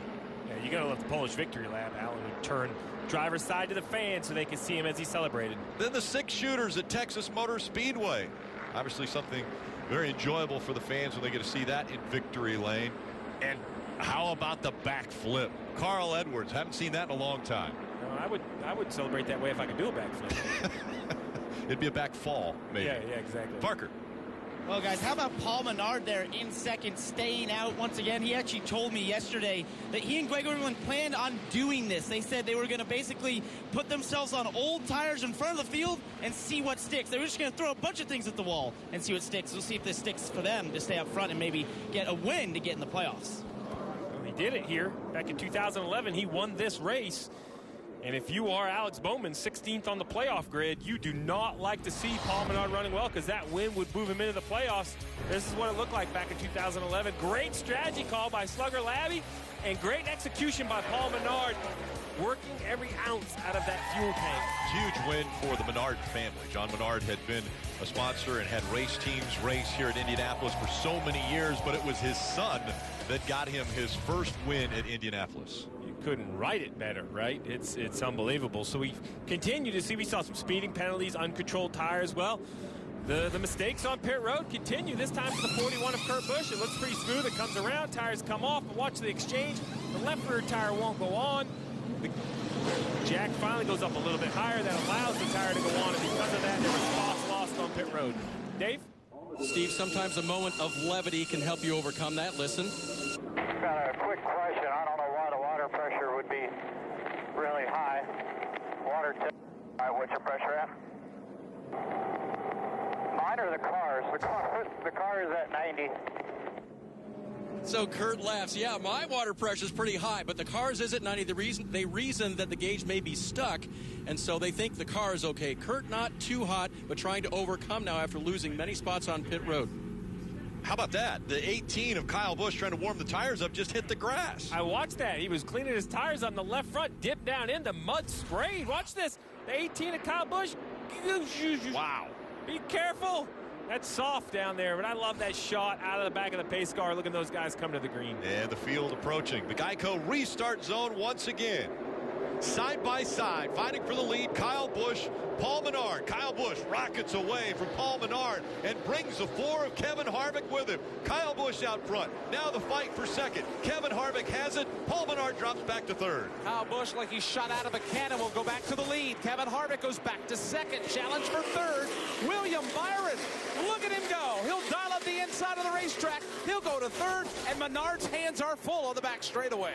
His hands are full with more competition. The 3 of Austin Dillon trying to get a run, trying to get that quarter panel to be able to make a pass, and I think he's going to be there in turn 3. No. Paul Menard tries to shut the door, but not quite. Coming out of turn 3, Austin Dillon to the inside. Yeah, Paul didn't quite get down early enough. That opened the door for Austin Dillon. He's going to take advantage of it. The field's all mixed up right now with different pit strategies, different people in the middle of the pack and up front. Well, you mentioned Paul Menard. How about the 20-year-old William Byron driving that famed 24? 5 times that car number has won the Brickyard 400. Could he make it 6 for the car number, get his first career win? How about 2 and 3 wide, diving into turn number 1, all still fighting for position. Everybody stacked up, coming back into turns 1 and 2 mid-pack. Here's Trevor Bayne. He'll pull to the inside, make that Matt Kenseth. He'll move to the inside of A.J. Allmendinger on the back straightaway. Matt Kenseth got help from 7-time champion Jimmy Johnson down the back straightaway. Down into turn 3. They make that pass. Moving forward here, over to you, Jeff. I've been watching Matt Kenseth. Matt Kenseth has a good car. He's running about 12, 13, 14, running with Jimmy Johnson, some pretty good cars early in this race. So Matt's running very well in this car today. Parker. Yes, he is. He's just a little bit loose right now to start on the runs. But, you know, Matt has talked a lot about what he's been able to add to that race team and felt like they've been making improvements, but it hasn't been shown up on the result sheet. Well, right now, the speed he has, he might be able to get that on the result sheet this race. Peters back into turn 2. Clint Boyer in the 14 on the move. He'll pull down to the inside of A.J. Allmendinger. Clint Boyer now running in the 8th position. Yeah, that 14's been fast all day long as he moves through the field. He and Joey Logano struggling a little bit through turn 2. Back here, look at this pack of cars down into turn 3. 19. And look, we got a crash. The 43's in the wall in turn 3 here. Spinning down in front of cars. Oh, contact. 51 couldn't get slowed down enough. Cloud, I believe. So Bubba Wallace in the 43 initiates this, and then the 51 slides into him. Yep. David Starr. Watching this coming down into turn 3. Bubba got loose, got turned by someone coming down and got through the grass. Did not contact the outside wall as far as I can tell, but the contact with the 51 is going to end both their days. Let's take a look here. And guys, I just got word that Bubba Wallace came across radio and said his brakes went out, Junior. Okay. Yeah, so he tried to straighten up the entry. I mean, that's the same thing that happened to him at Pocono. And so you know, your instincts are to aim left and try to, you know, go through the grass and slow the car down some way, somehow. And he did a great job staying out of the wall with the issue he had. But without brakes, he can't stop the car as he's rolling down in front of oncoming traffic. Typically, he would have been on the brakes and be able to stop the car and stop that accident there from happening. We talked about Pocono. This is exactly what happened here. As we look at this replay down into turn 1, very scary accident. Really glad to see Bubba get out of the car after such a terrible hit there. So same issues or similar issues here today. And it's going to end his day, but nothing that he could do there to keep the car from rolling down in front of that oncoming traffic, and that's the only issue with, you know, for those guys is they you know, can't avoid that car just coming down into traffic in front of them. You know, Rick again catching his breath. I say, Rick, you and I were having this the second brake failure we've seen today, and I have to think that perhaps this was, by the way, this was back in Pocono, so yeah, you're seeing it, but this was today here. He's got a little bit of brake, as you can see the tires locking up somewhat. So he had enough to get the car slowed down to keep it out of the fence. So, Junior, I was thinking, you know, we hadn't talked much about just the calendar. You know, this race used to be in the summer. The grip was low. The track temperature very high. Here we are in September. It's a much cooler day. Track temperature much higher. It seems like they have more speed. Is there a chance that the overall lower lap times is more abusive on the brakes and the teams just didn't prepare for it? I don't know, but it's surprising to have 2 brake issues already in the race. Yeah, those brake issues or the brake heat is something you monitor throughout the weekend, and those guys did not get that opportunity to do that. So understanding exactly how much brake heat you're creating, the teams don't know. So going into today, it's hard for them to continue to monitor that during the race. You're not able to really do that. So, you know, they're having some issues, and we may see this continue throughout the day with some of the teams. As far as it gets worse as you get back further into the pack, and particularly where Bubba's been running, get in that dirty air, you're going to use the brakes more. The car's going to be tighter, and you're going to use more and more brake deeper down in the corner and create more and more heat, generate more heat. And so continue to see this or continue to monitor this throughout the day and see if we continue to see brake issues for the rest of these teams. I think an issue we need to think about as well is that's only 3 laps since the restart. So, you know, it may be a brake heat issue, but it's only would be a brake heat issue because it's spiking the temperature very high after these long straightaways. We see problems at Pocono and Indy because you have these long straights and the brakes cool so much that you get on the brakes and they instantly heat up, and that's what can be the problem. It's actually maybe too much cooling, not enough cooling in some cases. Marty. And guys, a moment ago you saw Kyle Busch when he was scuffing in the tires before this last restart. He swerves down, hits the grass. It looks very innocuous, like nothing bad happened there, but something did happen. Take a listen on the radio. When I was scuffing tires, I touched grass, and ever since then the steering's been tougher. And you can see him kind of trying to shake that grass off the tires there. So, Jeff, the steering tougher is the quote from Kyle Busch. What could be going on with that 18? Yeah, I'd be honest, Marty, I'm not really sure. I don't know what could have happened with the steering to make it so that it's harder to turn in that situation. Unless it's just a temporary situation where it will go away. But I'm not real sure what permanently he could have damaged with just driving through the mud there. Scott Dixon, the points leader for the Verizon IndyCar Series, a 4-time IndyCar champion looking for number 5, but Alexander Rossi is right on his back bumper, trying to take away that advantage. Will Power, the Daytona 500 winner this year, 3rd in points, and Joseph Newgarden, the young one, winning the 2017 IndyCar Championship a year ago, currently 4th in the point standings. Can Verizon IndyCar Series points leader Scott Dixon hold on and claim that 5th title? Find out Sunday when IndyCar crowns a champion on NBCSN. Coverage of the Grand Prix of Sonoma begins at 6:30 p.m. Eastern. It is a double points race, and that means that 29-point advantage that Scott Dixon has over Alexander Rossi could disappear with a double points race. Look at a tough track. I mean, the hills of Sonoma. I mean, they run a little longer course than the stock cars. They come kind of back in call it what you want, carousels, a bunch of different names to it. I'm not going to get into corner names at the moment, but it's a longer course, very difficult. I mean, Sonoma, the twists and turns of Sonoma, we've seen it with stock cars. It's not any easier in IndyCar. Swerving around now, the 18 of Kyle Busch has mentioned that the steering, not what it was before he just touched the grass when he was warming the tires up.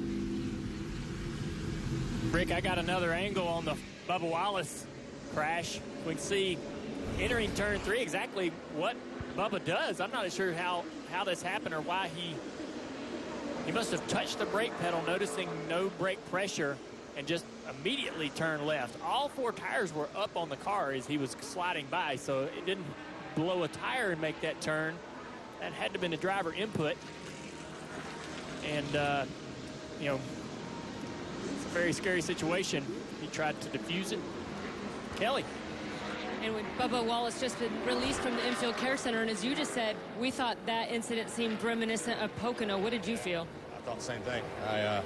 It scared the hell out of me for a second, and it spun around so fast. And I think I dropped the window net before I even spun out to let everybody know I'm fine.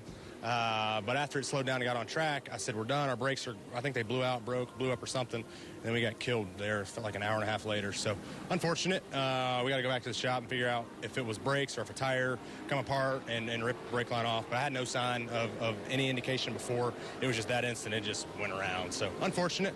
I thought we were starting to make some headway. We were struggling on center exit, but just glad it wasn't like Pocono again. So glad to see you're okay. Thanks, Bubba. Marty? Well, Kelly, we have pit strategy all over the map. Some teams have pitted at 32, some at 42, some at 52. Adam Stevens is among those who pitted at 32. When would you have to come to pit road, Adam? We can make it into the pit window, which was the plan there once we got those quick cautions. We really didn't want to see these last couple. Some of these guys with this long caution will probably come top off and stretch it, and we're going to give up a lot of track position. But kind of made our bet at this point and can't predict the future, so we'll see what happens. Kyle said the steering's a little bit harder after he kind of brushed the grass there. Any concern? There's concern, yes, but until we can open the hood and look at it, you know, he just kind of drove it through the grass there, warming the tires. But as long as he didn't knock the belt off, I think it'll be okay. All right, Kyle Busch out front, Adam Stevens playing the pit strategy, and didn't really want to see this last caution, Steve. You know, I love the honesty, right? He said, this was our plan. We didn't want to see these yellows.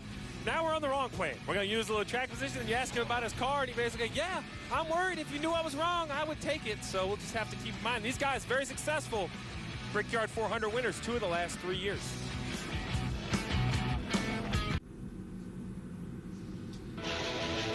Monster Energy Cup Series racing from Indianapolis. This telecast presented by Golden Corral.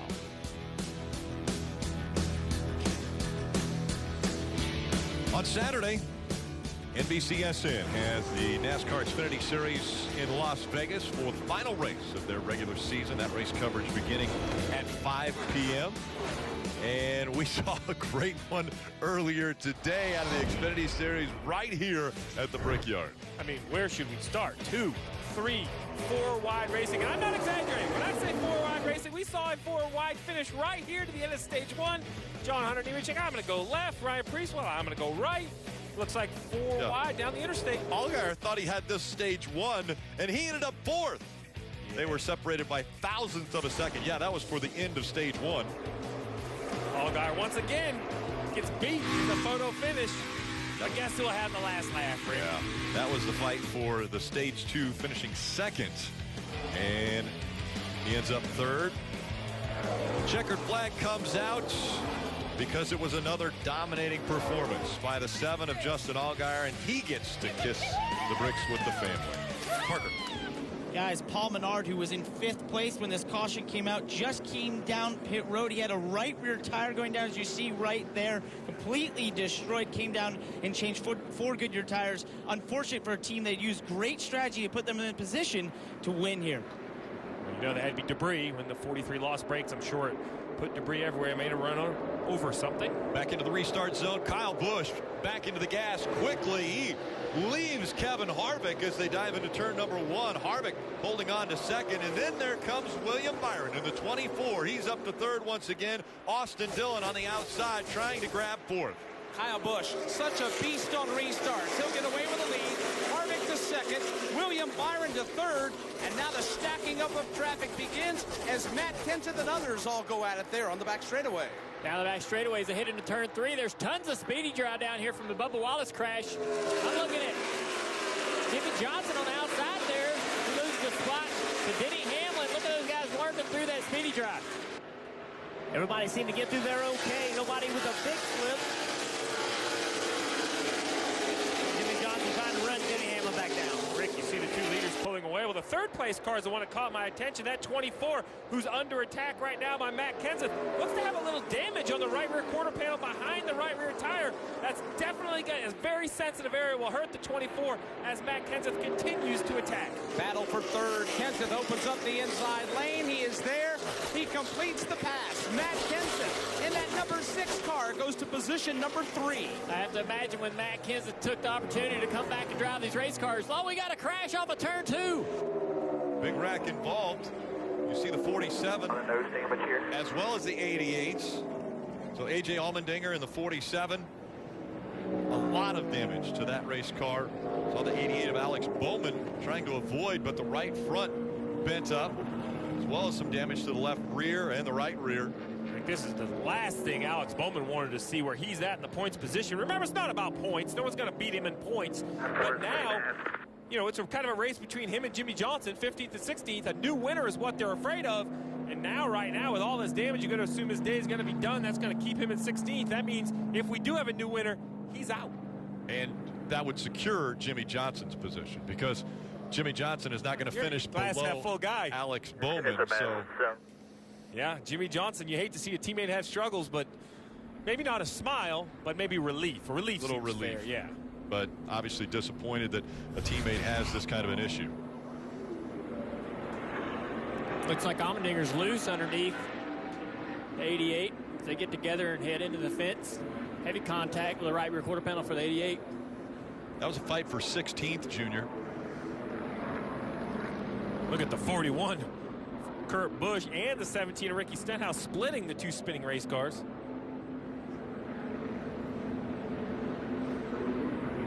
Another look as they catch the wall. Yeah, the 47 just got into the back of the 88. Both of them sliding into that outside wall, and then a hard contact for Allmendinger on the inside wall. You know, Rick, safer barriers are getting their workout here in Indianapolis, but the first racetrack to have them. Great safety innovation. The first track that NASCAR goes to that had safer barriers here at Indianapolis Motor Speedway. You don't want to test them, but they've been tested a couple of times already today. Riding along with Ricky Stenhouse Jr. To the inside he went, was able to avoid. And the wreckers are definitely getting a workout as well today. A.J. Allmendinger just not the year. They had one little bright spot early in the Sonoma race, and that went away with a missed shift. And man, it's just nothing seems to be going right for the 47. And now we have the 18 of Kyle Busch. We heard Adam Stevens say at some point we're going to have to pit. He chose now's the time. Gives up a lot of track position to come down pit road. Parker. You see Matt Kenseth in there, Ford Goodyear tires, Snooker Fuel. What a great run for Matt Kenseth, pit out of third place, Marty. The 18, Parker, was in such a box. To Steve's point, they had to come down pit road at some point. Adam Stevens said, we're going to take a long stop here. They're going to take some packer out of the right front. Kyle feels like he's on the splitter the longer they run. So they feel like now is the time to make that adjustment. They were going to have to come down pit road about lap 75 or 78 anyway. So here they are on lap 68 coming down pit road for Kyle Busch, giving up that track position, but hoping to put themselves in a better position for later in the race. Little adjustments made. Again, no practice, no qualifying. You're watching Monster Energy Cup Series racing from Indianapolis. It's the Big Machine Vodka 400 at the Brickyard.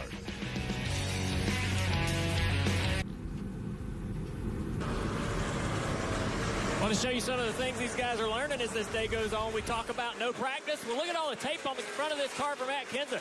Those guys are understanding since they didn't get to practice and understand how much tape to have on the car, they're able to add more and more with each stop to push the temperature of the car up. That also helps the downforce with the car. Just that small piece of tape, they've added about 3 pieces there. Each one of those does a tremendous amount of improvement to the downforce. I loved it when Steve put that on the front of the car. Rick, there's not many adjustments that are free, and it's not completely free. You give up a little water temperature, but it's like, it is free grip. Downforce, downforce, downforce. Cooler temperatures helping out as they come back into the restart zone, and so much action taking place. The 11 on the left side. The 9 on the right side, as once again Kevin Harvick having success on the restart. This time Kevin Harvick's going to take the lead and try to run away with it. 14 of Clint Boyer in his tire tracks. William Byron did not have the best of restarts. He got shuffled back to the 4th position. On the flip side, Kevin Harvick is hammered down on the backstretch. You're right. You got to be aggressive on those restarts. William Byron will have to do better next time. Down the back straightaway into turn 3. Clint Boyer in 2nd place. Followed by the 12th car, and then William Byron in 4th. Yeah, William Byron, that's the 2nd time he didn't get a good restart. See Alex Bowman with the car rub. They're trying to get their car fixed. A lot of damage on that car, Marty. And they tried to get it fixed, Jeff, but you can see the tire rub. They've told them to bring it back to pit road. They have no time left on the damaged vehicle policy for NASCAR. They're currently at 5:05, meaning they only have 55 seconds left. If you can clear minimum speed, they clear that clock, but they're never going to make it, guys. Yeah, he'd have to complete a lap, and it looks like with the tire rubbing there, it would be very dangerous for the driver to stay out in that condition. And the worst part for that is that puts his playoff hopes in the hands of other competitors. Someone like William Byron right here who's fighting off Denny Hamlin and Kyle Larson could go to victory lane, and we see a winner outside the top 16. That would eliminate Alex Bowman from the playoffs in the final week of the regular season. Denny Hamlin, the man on the move, he's in 5th right now. Kyle Larson just behind him. They're all chasing Harvick, Boyer, Blaney, and Almirola. Almirola, new player into the top 5, currently running 4th.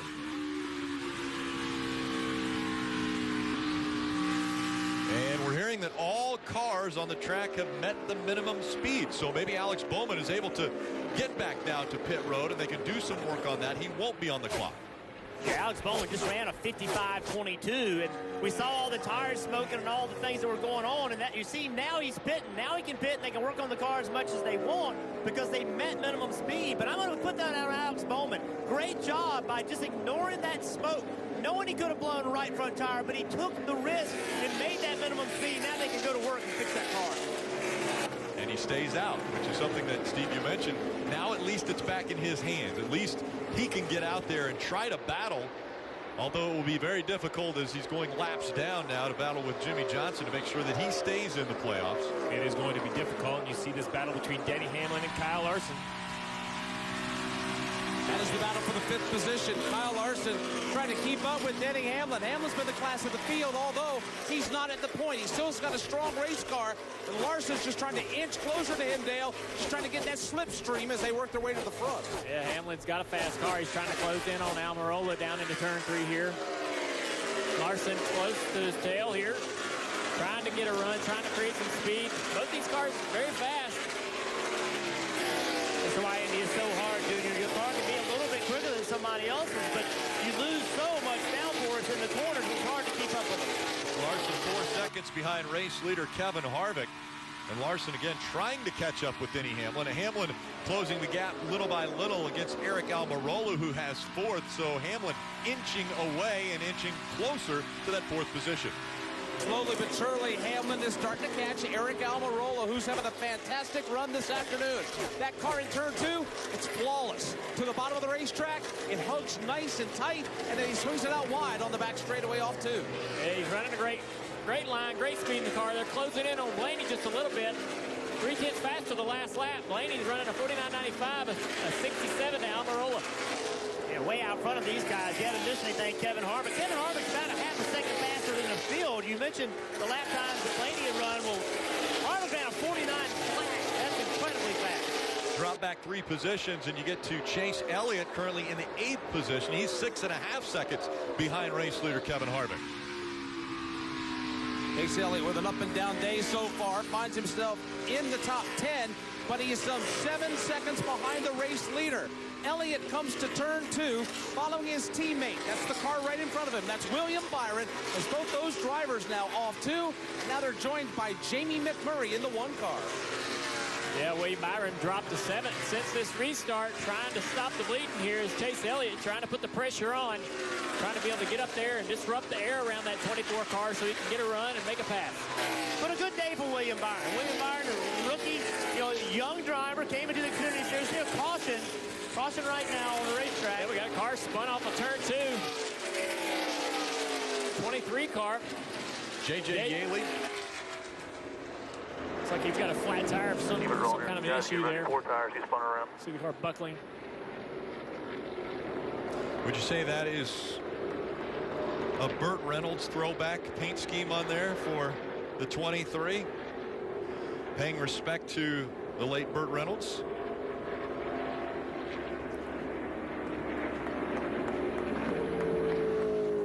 And the tire coming apart for the 23 of Yaley.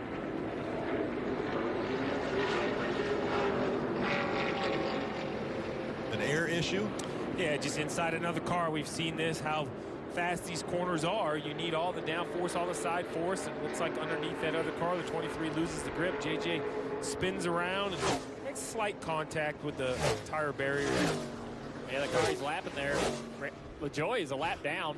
Made contact with the right side on the outside fence as well in that altercation. Yaley, a very established dirt racer, was also a part of BC 39. Took place on Thursday night in the infield here at Indianapolis, which you see right here. That's just inside turn 3. And look at the pack stands. A popular race. Over 115 cars entered. Think about that. 115 cars for one race. And the thing about this track is it's permanent. This is going to be here. This is it's going to be an opportunity for them to run these dirt races all week long, leading up to the Indy 500 and the Brickyard 400. And I think that's really important, Dale, that you mentioned that, because think about that. That just adds to the entertainment value. You come to a racetrack, you do try to pick which races you want to come go. You can come here, see the historic Brickyard, and watch a little dirt racing. Just so many options when you come out to try to spend your entertainment dollars. You see on the right half of the screen that 24 of William Byron on pit road, Parker. And he leads the field here of guys who decided to pit. They were last on pit road, lap 32's crew chief Darian Grubb came across radio and said that once they do this stop, they only have one more stop to finish the race. Just struggling with being a little bit tight off the corner, Dave. Brad Keselowski was 12th. He said, this far back, I'm okay with putting on tires and charging back through the field. Plus, as Parker said, this hits their one more stop pit window. And you'll also notice that no crew member has gave any attention to the right rear quarter panel of the 2. They're not going to fix that. That's what you call convenient damage, Rick. You just leave that the right way. Just be thankful it went that way. It might work out for Brad Keselowski. They're looking for win number 499 for Penske.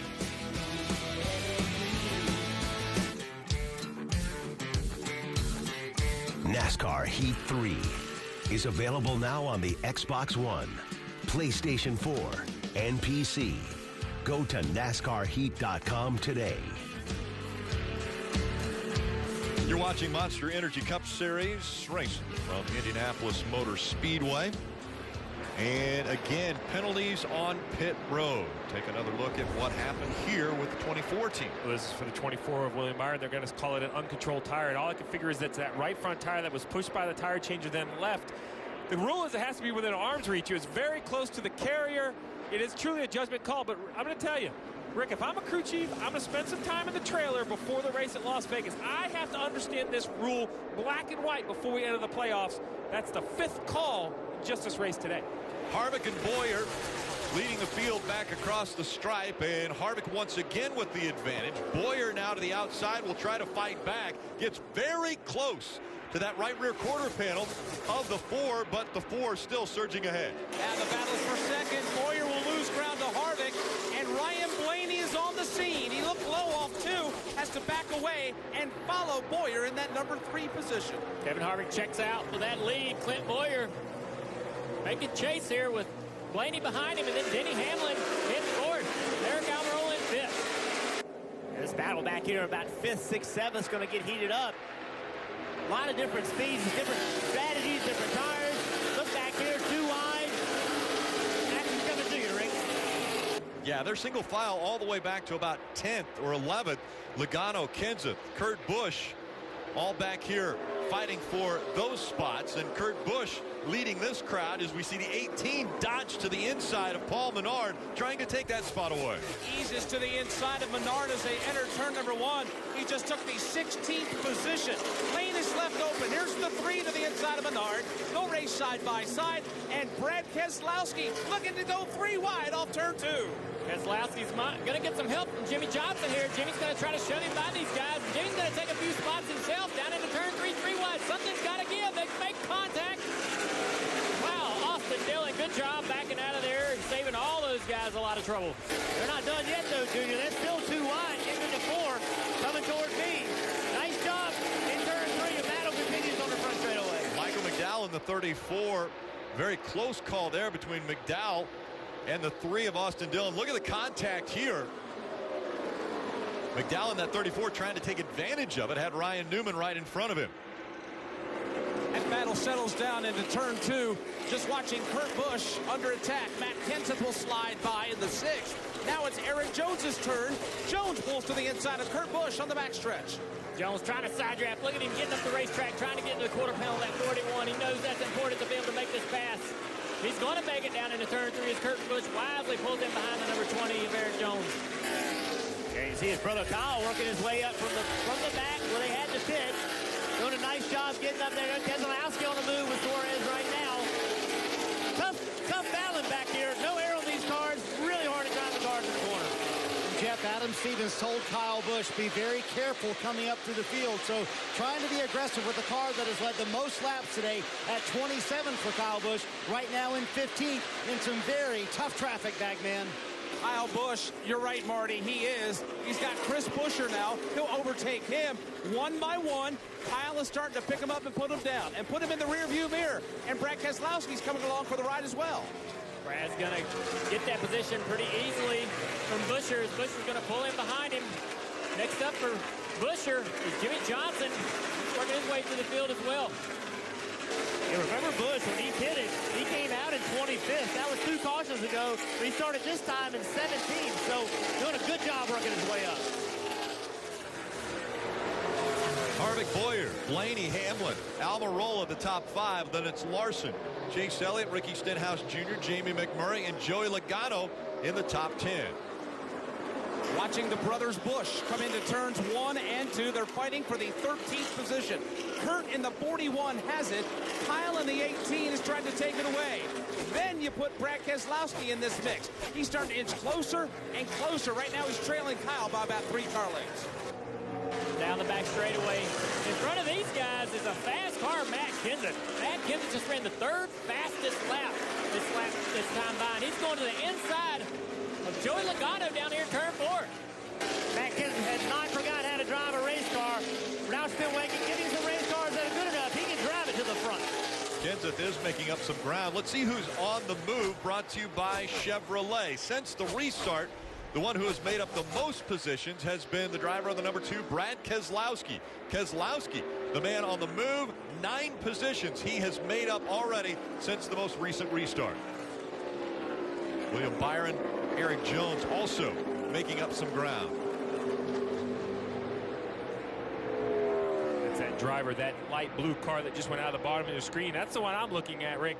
He's on the same strategy as the 18 of Kyle Busch right there. You just heard Marty say he's led 27 laps today, so you would assume he'd be the first car in whatever strategy he's on. That's not the case.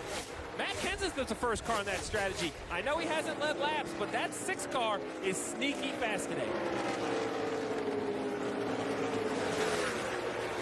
And back in front of the grandstands again, Marty. And Rick, there you see it on the left-hand side, the strategy all over the map. Kevin Harvick cannot make it to the end of this stage. Behind him is teammate Clint Boyer, lifting early, saving a lot of fuel. They are going to try to make it to the end of the stage, along with Ryan Blaney. But you see Eric Almirola in 4th. He can make it to the end of the stage. So pit strategy all over the map. And Steve, here at Indianapolis, if you lift early, you have your driver do that, you can save a good amount of fuel. You can save a lot of fuel. 2 big strategies: lift early and also run part throttle. control. Get back to wide open, get up on the straightaway, get rolling in the right direction, and then go to part throttle and ride it down these long straightaways. Let's listen in to the radio on the 14. I mean, you can keep doing what you're doing. The 4's going to have to pit here in probably another 8-9 laps. The 12 behind you is saving like hell. 2 cars behind him can make it to the end. That's great information. That allows the driver to manage it out the window. Don't worry about the guy in front. Manage it out the mirror. You know the 12's saving. Don't worry about him. But listen, the 10 behind him can make it. That's who Clint Boyer needs to pace himself off from with 14 to go in this stage. So they're looking at Kevin Harvick. He came to pit road on lap 42. There have been 86 laps complete. So you do the math there, 44 laps. You had mentioned that the fuel window was around that 44, 45 laps, but there was a lot of caution laps that they were running as well. Marty. And to add to this, Kevin Harvick just came on the radio a moment ago. There you see him in turn 4, said, I picked up a vibration here. So they're going to send him around a few more times, see if that vibration gets any better for Kevin Harvick. But he is going to have to come to pit road before the end of the stage. Oh, and I'm worried about a vibration here. Sometimes it's a wheel, but it can be a tire. And at these speeds, it can come apart very quickly as he exits turn 2 in front of Bagley. Yeah, here he comes into turn 2. A vibration at Indianapolis is not something you want. Right now, he just eases it into the bottom of the racetrack, slings it wide up onto the back straightaway. And right now, as you see him inside the car, he's cool, calm, and collected. But I'm sure, Junior, he's holding his breath at the same time. He ran the second fastest lap just that last time by, so he's got great speed, running really comfortably. No issues with him right now to 50-70, 51-19 to Boyer. Yeah, I think for Kevin Harvick right now, he's obviously, you heard about the vibration, but he has plenty of gap. If he needs to make, you just slow down just a little bit. He's got plenty of gap to Boyer. He can slow down to just assess the situation, but he doesn't look like he needs to do it. Still pushing hard. Digging once again is Kevin Harvick as he comes up on the lap traffic now in turn number 1, and a very close call there as Timmy Hill in the 66 didn't give him a lot of room as he dove into 1. Yeah, forced Harvick down lower than he would have liked to have taken into turn 1, but he did make that pass. He pulls away. He's running his own race right now, unchallenged and all by himself as he heads to 3. Down the back straightaway. All out front and clear, but in the back, Matt Kenseth still driving through this field. He's past Jamie McMurray. Closing in now on Joey Logano. Or not Joey Logano, but Ricky Stenhouse. Made that pass, and now he's looking at Chase Elliott next. This 6 car is fast, guys. Yeah, Matt Kenseth is very good at this racetrack. He has a 5-race streak of top 10s. That leads all active drivers, actually tied all active drivers. So Matt Kenseth is very good at Indy, and he's on his game today. And Rick, we've talked a lot about drivers that aren't a winless streak. How about organizations? Roush Fenway brings Matt Kenseth in. That's a tough decision to do what they did. They say, hey, Trevor Bayne, we're going to split this ride with you and Matt Kenseth. It has taken time, but it seems like we're starting to see an improvement. Now we have the 6 as one of the fastest cars in the field, Parker. Right, guys, and as you've noted, the last 5 laps, he's actually been one of the top 3 fastest cars on the racetrack there for Matt Kenseth. What an incredible run, and for a guy who said when he got in that car, they were maybe a 23rd to 25th place car, and they've seen incremental gains getting in the top 20. He said, by the end of the season, I just hope we can maybe fight for top 10s. He's got more than that, Dave. Ricky Stenhouse Jr. into the top 10. Now, remember, only a win can put the 17 into the playoffs at this point. He said recently his car was very good, and then they told him, keep digging for now as you see Kevin Harvick pitting pit road. The 17 will keep going hard and not saving yet. That'll give the lead to Clint Boyer as Harvick will come to pit road. Had to do this, didn't he, Marty? He did have to come to pit road after that vibration report, and also clearly they pitted 10 laps earlier than everybody else. We showed you that. They pitted on lap 42. A little bit too free for the 4 car, but he has been able to turn out some amazing laps for Kevin Harvick. And when his teammate Clint Boyer goes by, he is completely shut off, saving all the fuel he can to make it to the very end here. Harvick is going to be in a good spot, though, when this stage happens, to play a little strategy and gain some track position. 4 fresh Goodyear tires here for Harvick and the Sunoco fuel he needs. So Harvick tops off with just 10 laps to go as we go NASCAR nonstop from Indy.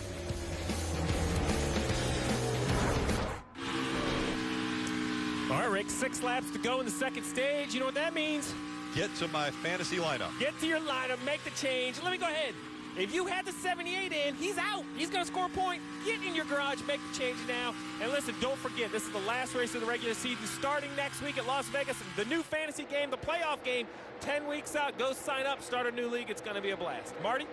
Clint Boyer doing everything he can, Steve, to make it to the end of this stage. He is literally shutting the car off at the flag stand and coasting through 1 and 2. They need this playoff point to win the stage. They got their first stage win earlier today. Take a listen to the transmission on the radio a moment ago. We're going to pit. We got a pit 3 to go. With the way we've been saving, it looks like we can make it right to lap 100, but we might run out after that, which would cause us to serve a penalty, or go a lap down. What a gamble for the 14 team, Steve. They want this playoff point pretty bad. Is it worth the risk?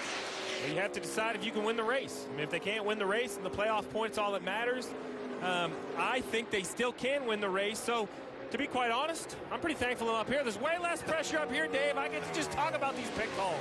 We'll talk about pit road now for Eric Almirola. On pit road for service, it'll be tires and fuel to get him to the next stop. This will not be the last stop.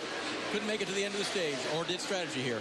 Rick, I like the gamble. I think the 14 should go with it. I don't have the fuel numbers, but talk about momentum. If they could win this stage, take this playoff point, they're going to be looking good. I like the gamble. They've done their work in the regular season. They've already won a couple races. So right now they're at 43 laps, now 44 laps that they have gone. But remember, some caution laps in there. Yeah, and the concern is Denny Hamlin behind him, Bagman. The question is, if you can't hold off Denny Hamlin and save gas, go ahead and pit. There's no reason to do both. And you see that 11 right here, he's finally had enough of Ryan Blaney, forces his way through, and as they go down the backstretch on the bottom right of your screen, you're going to see that he's continuing to close on the leader as they get in front of turn 3. Marty.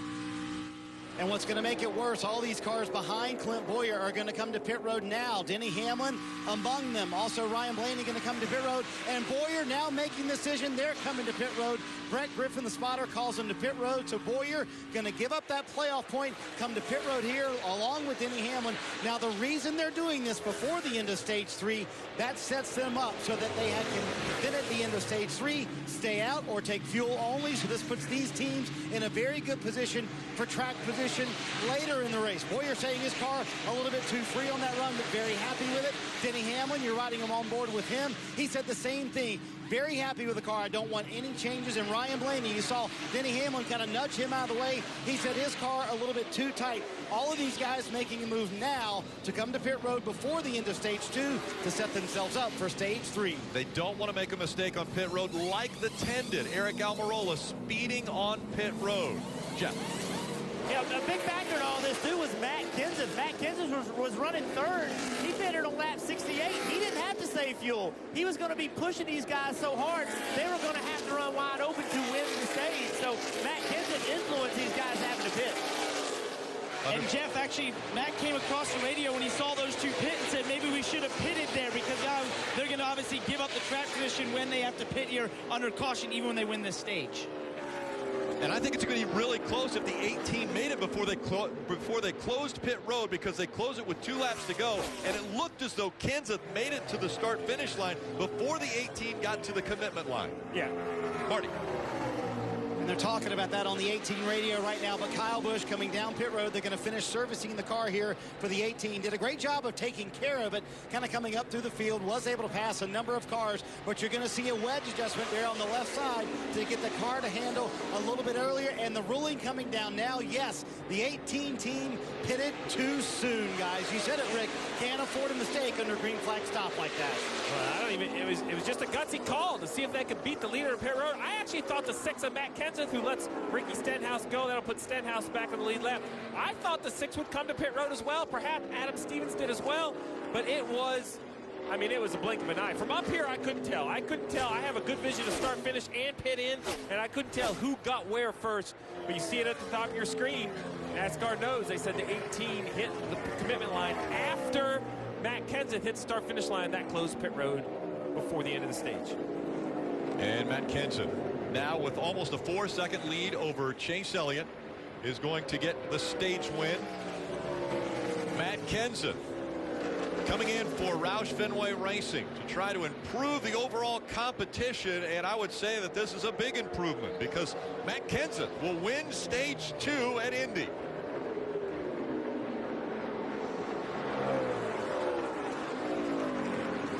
Chase Elliott, Eric Jones, Joey Logano, and Kurt Busch rounding out the top 5 in stage 2, all getting points. Suarez, Kozlowski, William Byron, Ryan Newman, and Jimmy Johnson also tacking on some points from that stage. But it's Matt Kenseth who's come back to the Cup Series with Roush Fenway Racing, and he wins stage 2.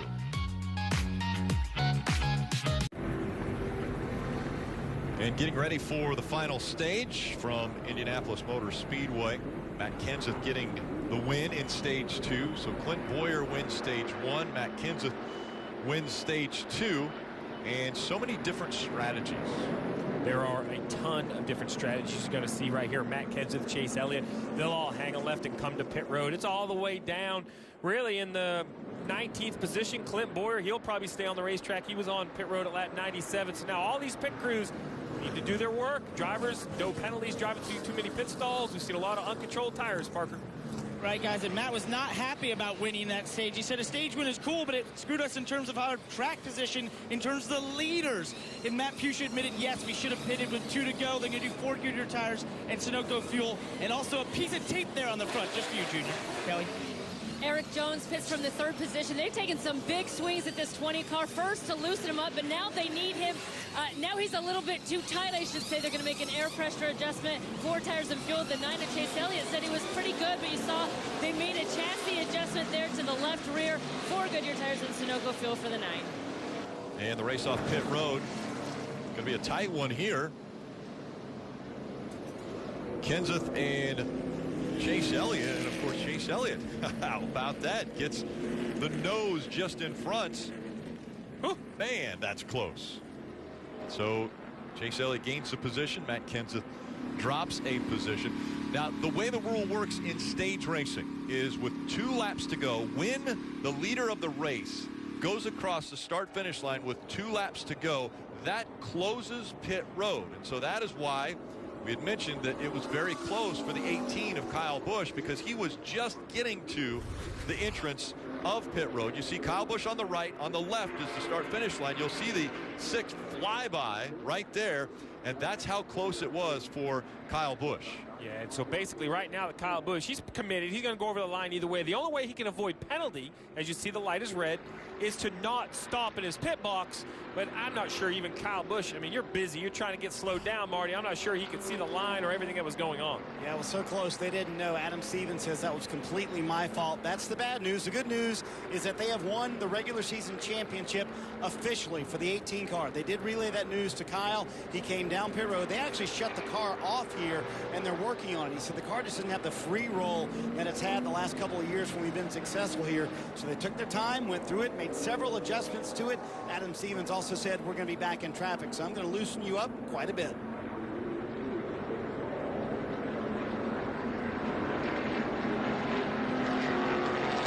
So we're going to have, as we've continued to say all day, just a jumbled up grid. We have William Byron currently as the leader. He was last on pit road at lap 77. He has 22 laps on his tires. Well, I think Darren Grubb's theory here is I can pit one more time and I can make it. You look at the left side of your screen. Boyer, Hamlin, Harvick, Larson, Blaney, McMurray, Stenhouse Jr. all took advantage of that strategy, pitting before the end of the stage. They also only have to pit one more time, as well as Chase Elliott, Kenseth, and all the guys that came at 102. So really the whole field is looking at one more pit stop. It's really how fresh are your tires and what track position you have, Marty, now that all of that strategy has unfolded. You know, Steve, all day long we've been wondering, like, what's gotten into Clint Boyer. He always says Indy's not one of his best racetracks. I figured it out. Did you give Boyer some tips before this race of how to run this place, Smoke? No, he's I think he does a little better here than he gives himself credit for, but he's done an awesome job today. You know, all of our cars are fast. They're just trying to minimize mistakes right now. That's the only thing that's hurt the 41 and the 10. So the other 2 guys, you know, Clint and Kevin are doing an awesome job. Just proud of everybody. We got 4 really fast cars here at Indy. You were up here, and there was a big talk about whether to go and finish that stage and try and get the playoff point. What side were you on? You came to pit road.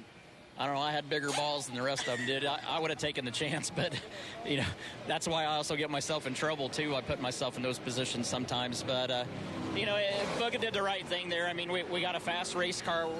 We're back leading the race right now, and, you know, but we could have put ourselves in a really bad spot if he ran out of fuel. So the risk versus reward really didn't make sense, and that's what having a great crew chief that knows how to minimize the risk, that's the value to him.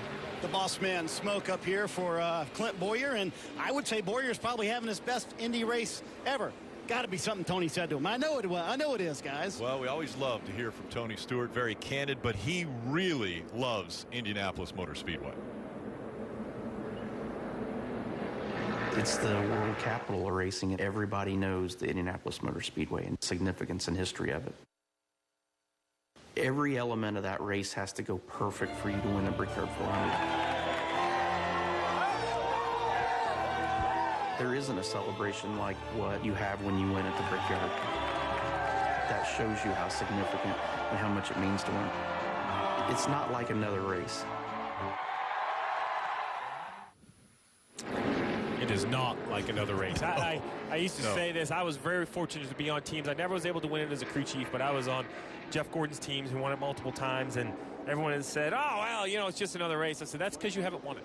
And I've been fortunate enough, worked with really great drivers, great teams, and that moment, that 36 inches of brick, probably the most valuable real estate in all of auto racing on the front stretch. When you kneel there and look up and down the start-finish line, up and down the front stretch, it starts to sink in the people who have done this before you. It's truly amazing. Who knew just a simple yard of bricks could be so valuable? Racetrack built back in 1909, and as I mentioned before, all the greats have been here and been able to capture wins.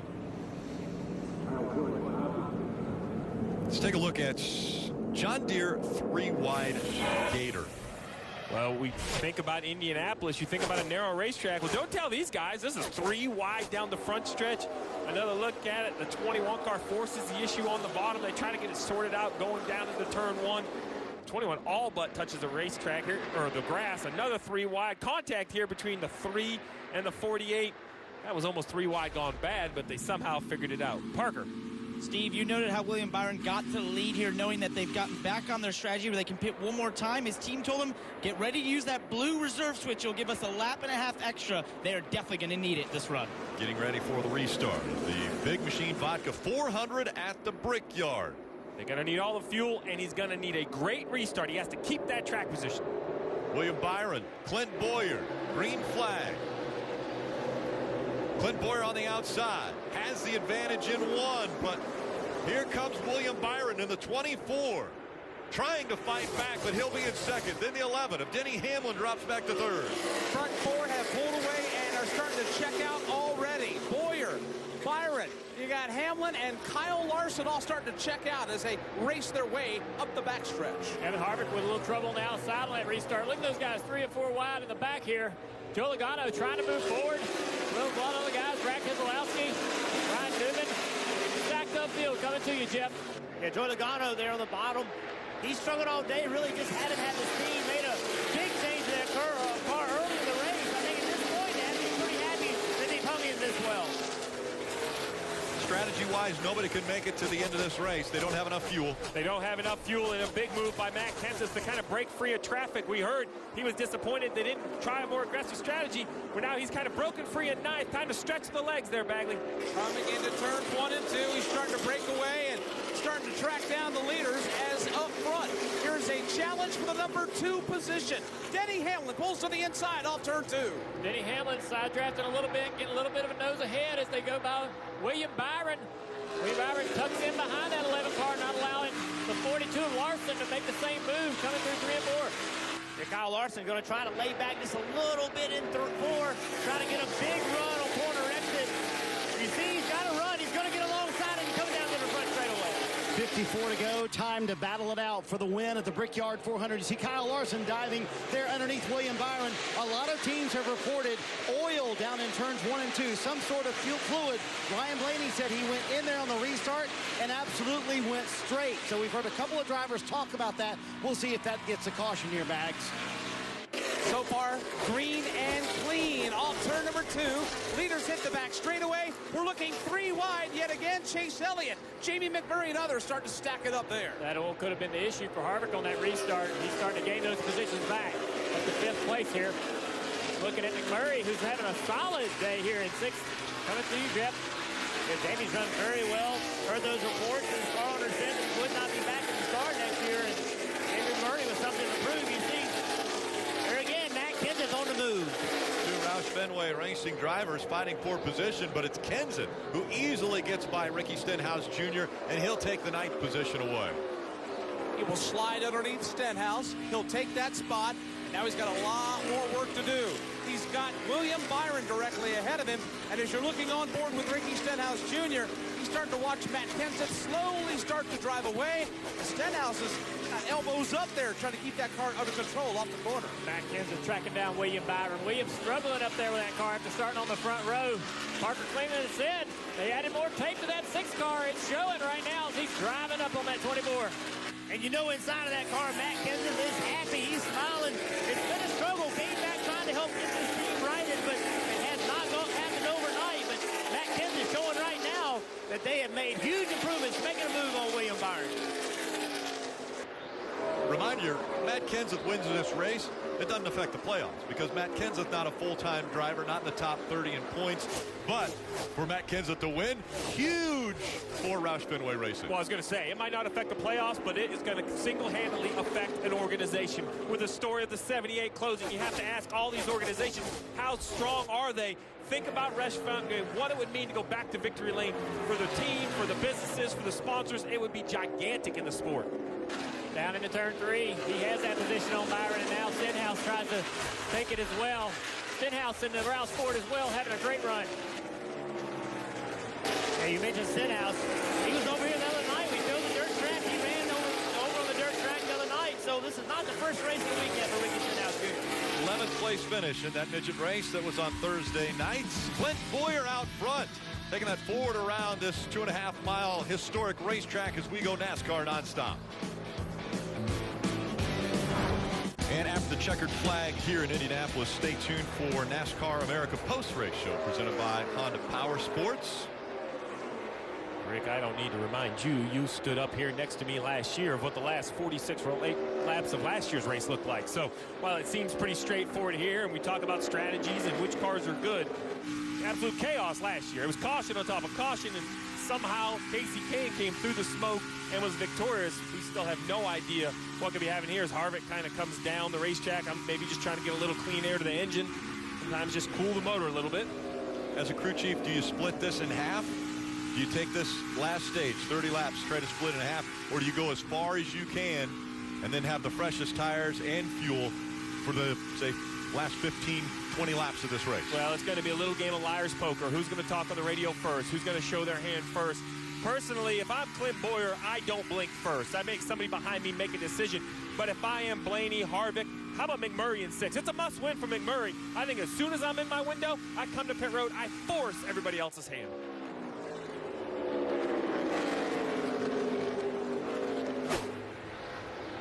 And as the field continues to work their way around the track, time for today's Toyota driver update. See the 19 of Daniel Suarez.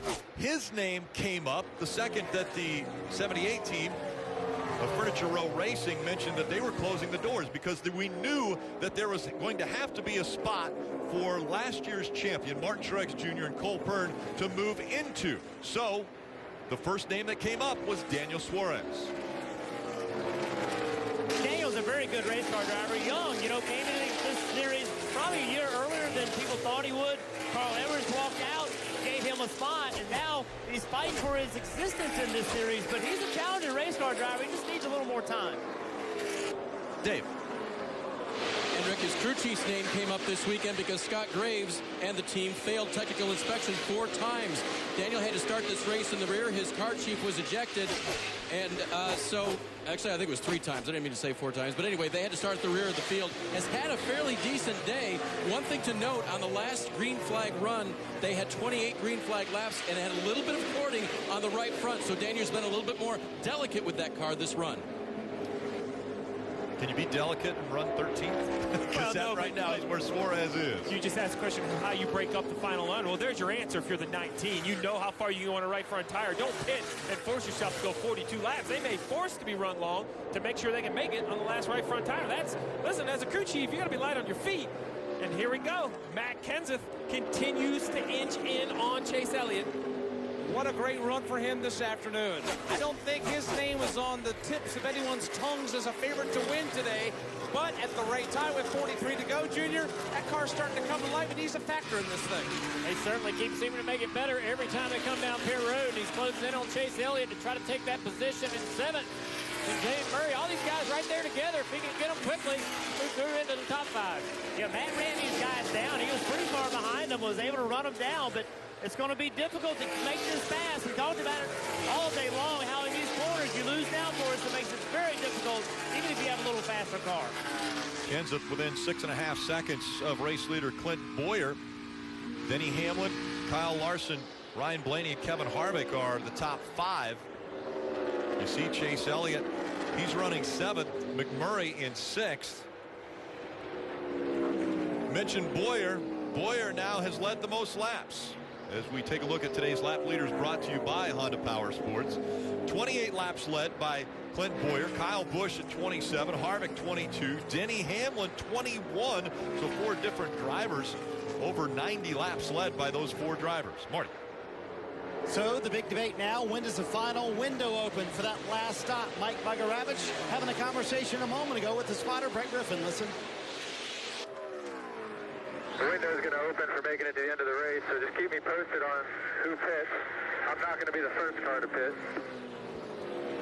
And that window opens in 1 more lap. And as Steve, as you mentioned, you don't want to be the first one to pit, especially if you're the leader, Clint Boyer. Kyle Busch also coming down pit road right now. He's at the right rear of that that car is going down. So Kyle Busch coming down pit road with a right rear that is going down. And this would be on the very edge of Kyle Busch being able to make it all the way. If it cycles out, they should be fine because everybody should be pitting in the next 5 to 10 laps. Yeah, we mentioned this, the 14, he doesn't want to be first, and the reason he's asking his spotter, just this place is so big. When you sit down up pit road, you can't really see everything. It's easy to get kind of tunnel vision, forget what's going on. So, hey, you're my teammate up there. Don't leave me hanging. I definitely don't want to be the 8th or 10th guy.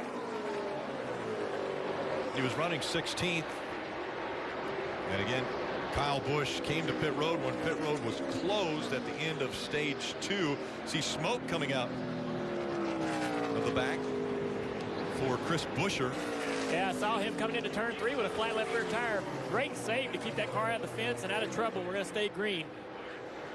Stays green means Clint Boyer continues to set the pace around this racetrack. Parker. Guys, William Byron just came on the radio and said he might have had a tire issue on the right front. He's down on pit road. Remember, he hadn't pitted since lap 77. They were stretching the fuel as far as they could to get in the window to do this on one more stop. It's before Goodyear Tires Sunoco fuel for the rookie.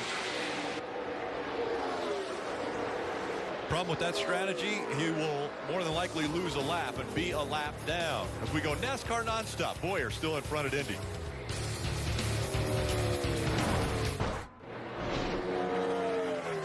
Sunday Night Football has NFC East rivals colliding.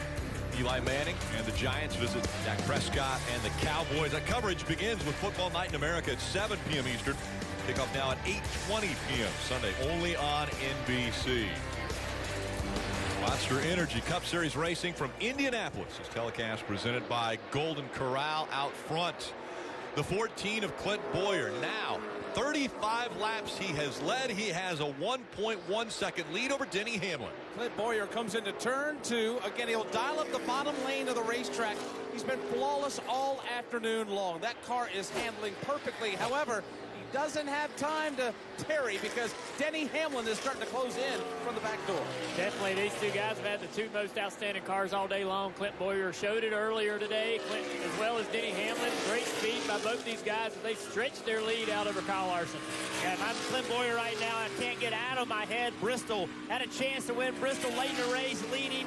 Didn't get a great restart. Teammate ends up winning the race. Well, now with 35 to go, leading the Brickyard 400, I got to find a way to make this happen. Well, you see at the top of the screen, Clint Boyer's leading. Well, Denny Hamlin jumps to 14, comes to pit road a lap early. Marty tries to get those fresh tires, get an advantage on Clint Boyer. Mike Wheeler making the call here, and really there are only 3 cars that can kind of play this strategy and not go a lap down. Denny Hamlin was one of those 3 cars, only a second behind Clint Boyer. Mike Wheeler making the call here to bring into pit pit road a little bit earlier than the 14, seeing if they can maybe jump him a little bit. Hamlin with a clean execution thus far. Very happy with the race car. No changes on this final stop, Dave. Marty, Jamie McMurray's team got his car right about halfway through the race, and they've just been working on racing lines since then. Here he'll take on 4 Goodyear tires and a full load of Sunoco fuel to try to get the 2010 winner back to the front. I think this is a missed opportunity by the 14. I understand how Denny Hamlin got to pit road first because he was in second, so you don't know what he's going to do. But the 14 stays on the racetrack. It's going to be interesting to see if this cycles out, how much time he's going to give up to the new tires as Kyle Larson apparently smokes all the tires up the pit road. Kelly. Yeah, and their pit stops have kind of been the Achilles heel for the 42 of Kyle Larson. They've had a couple of slow ones today. It's something Chad Johnston told me that they need to find more consistency with.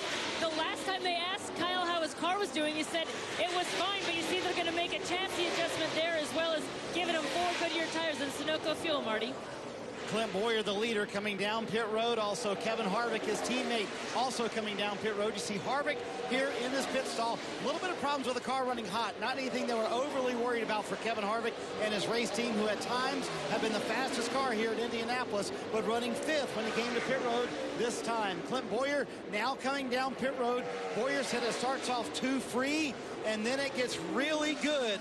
But he wanted the air pressures put back like they were on the last run for Clint Boyer. So obviously the car very good for Boyer. And he said there's a lot of pressure when you bring the number 14 to Indianapolis. Obviously the history with A.J. Foyt, Tony Stewart as well. Can Clint Boyer close the deal today? Small air pressure adjustment, seeing if they can keep him in the lead here and win at the Brickyard.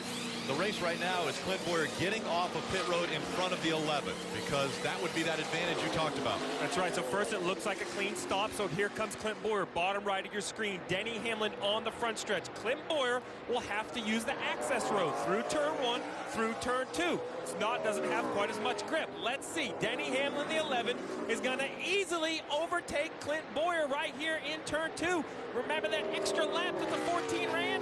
Well, it's going to cost them what could be the lead. We still have a lot of cars to pit, but in my mind, that's the lead for the Brickyard 400. Unbelievable turn of events. You said it, Steve. I think the 14 obviously lost a little bit of time staying out a little longer, staying out that extra lap, but it also appears that everything the 11 did on pit road as far as getting on and off pit road was much, much better.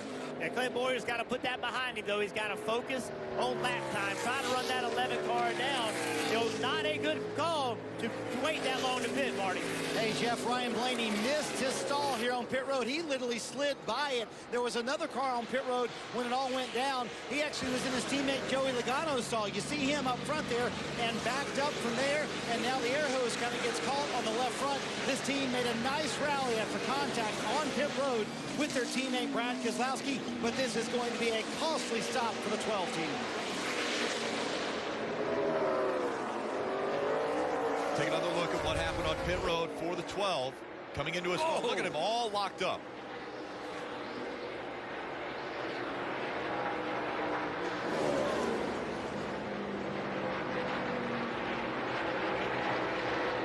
And that's a missing your pit sign situation there, as the 22 of Joey Logano coming off the pit road and blending back on the back stretch as he chases after the 41.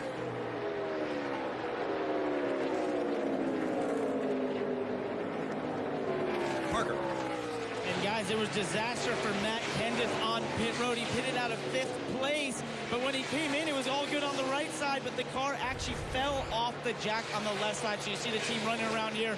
They're going to run around the left side. You're going to see them try to jack it up, and it's going to fall off. And this ensued and kept him a long time in the pits. He's now a lap down from being inside the top 5. Horrible for such a good run that they were having inside that 6th car. We heard Tony Stewart say earlier, you can't make mistakes. You have to have a perfect race if you want to win the Brickyard 400. Dave. 17 car Ricky Stenhouse had a little bit of a loose condition in this race car earlier. That's what they'll try to adjust out of it here with 4 Goodyear tires and Sunoco fuel. Stenhouse running, remember, John Deere colors last week in a retro scheme. This weekend, a brand new scheme for John Deere, joining Roush Fenway Racing for these 2 races. 2 crown jewels in a row.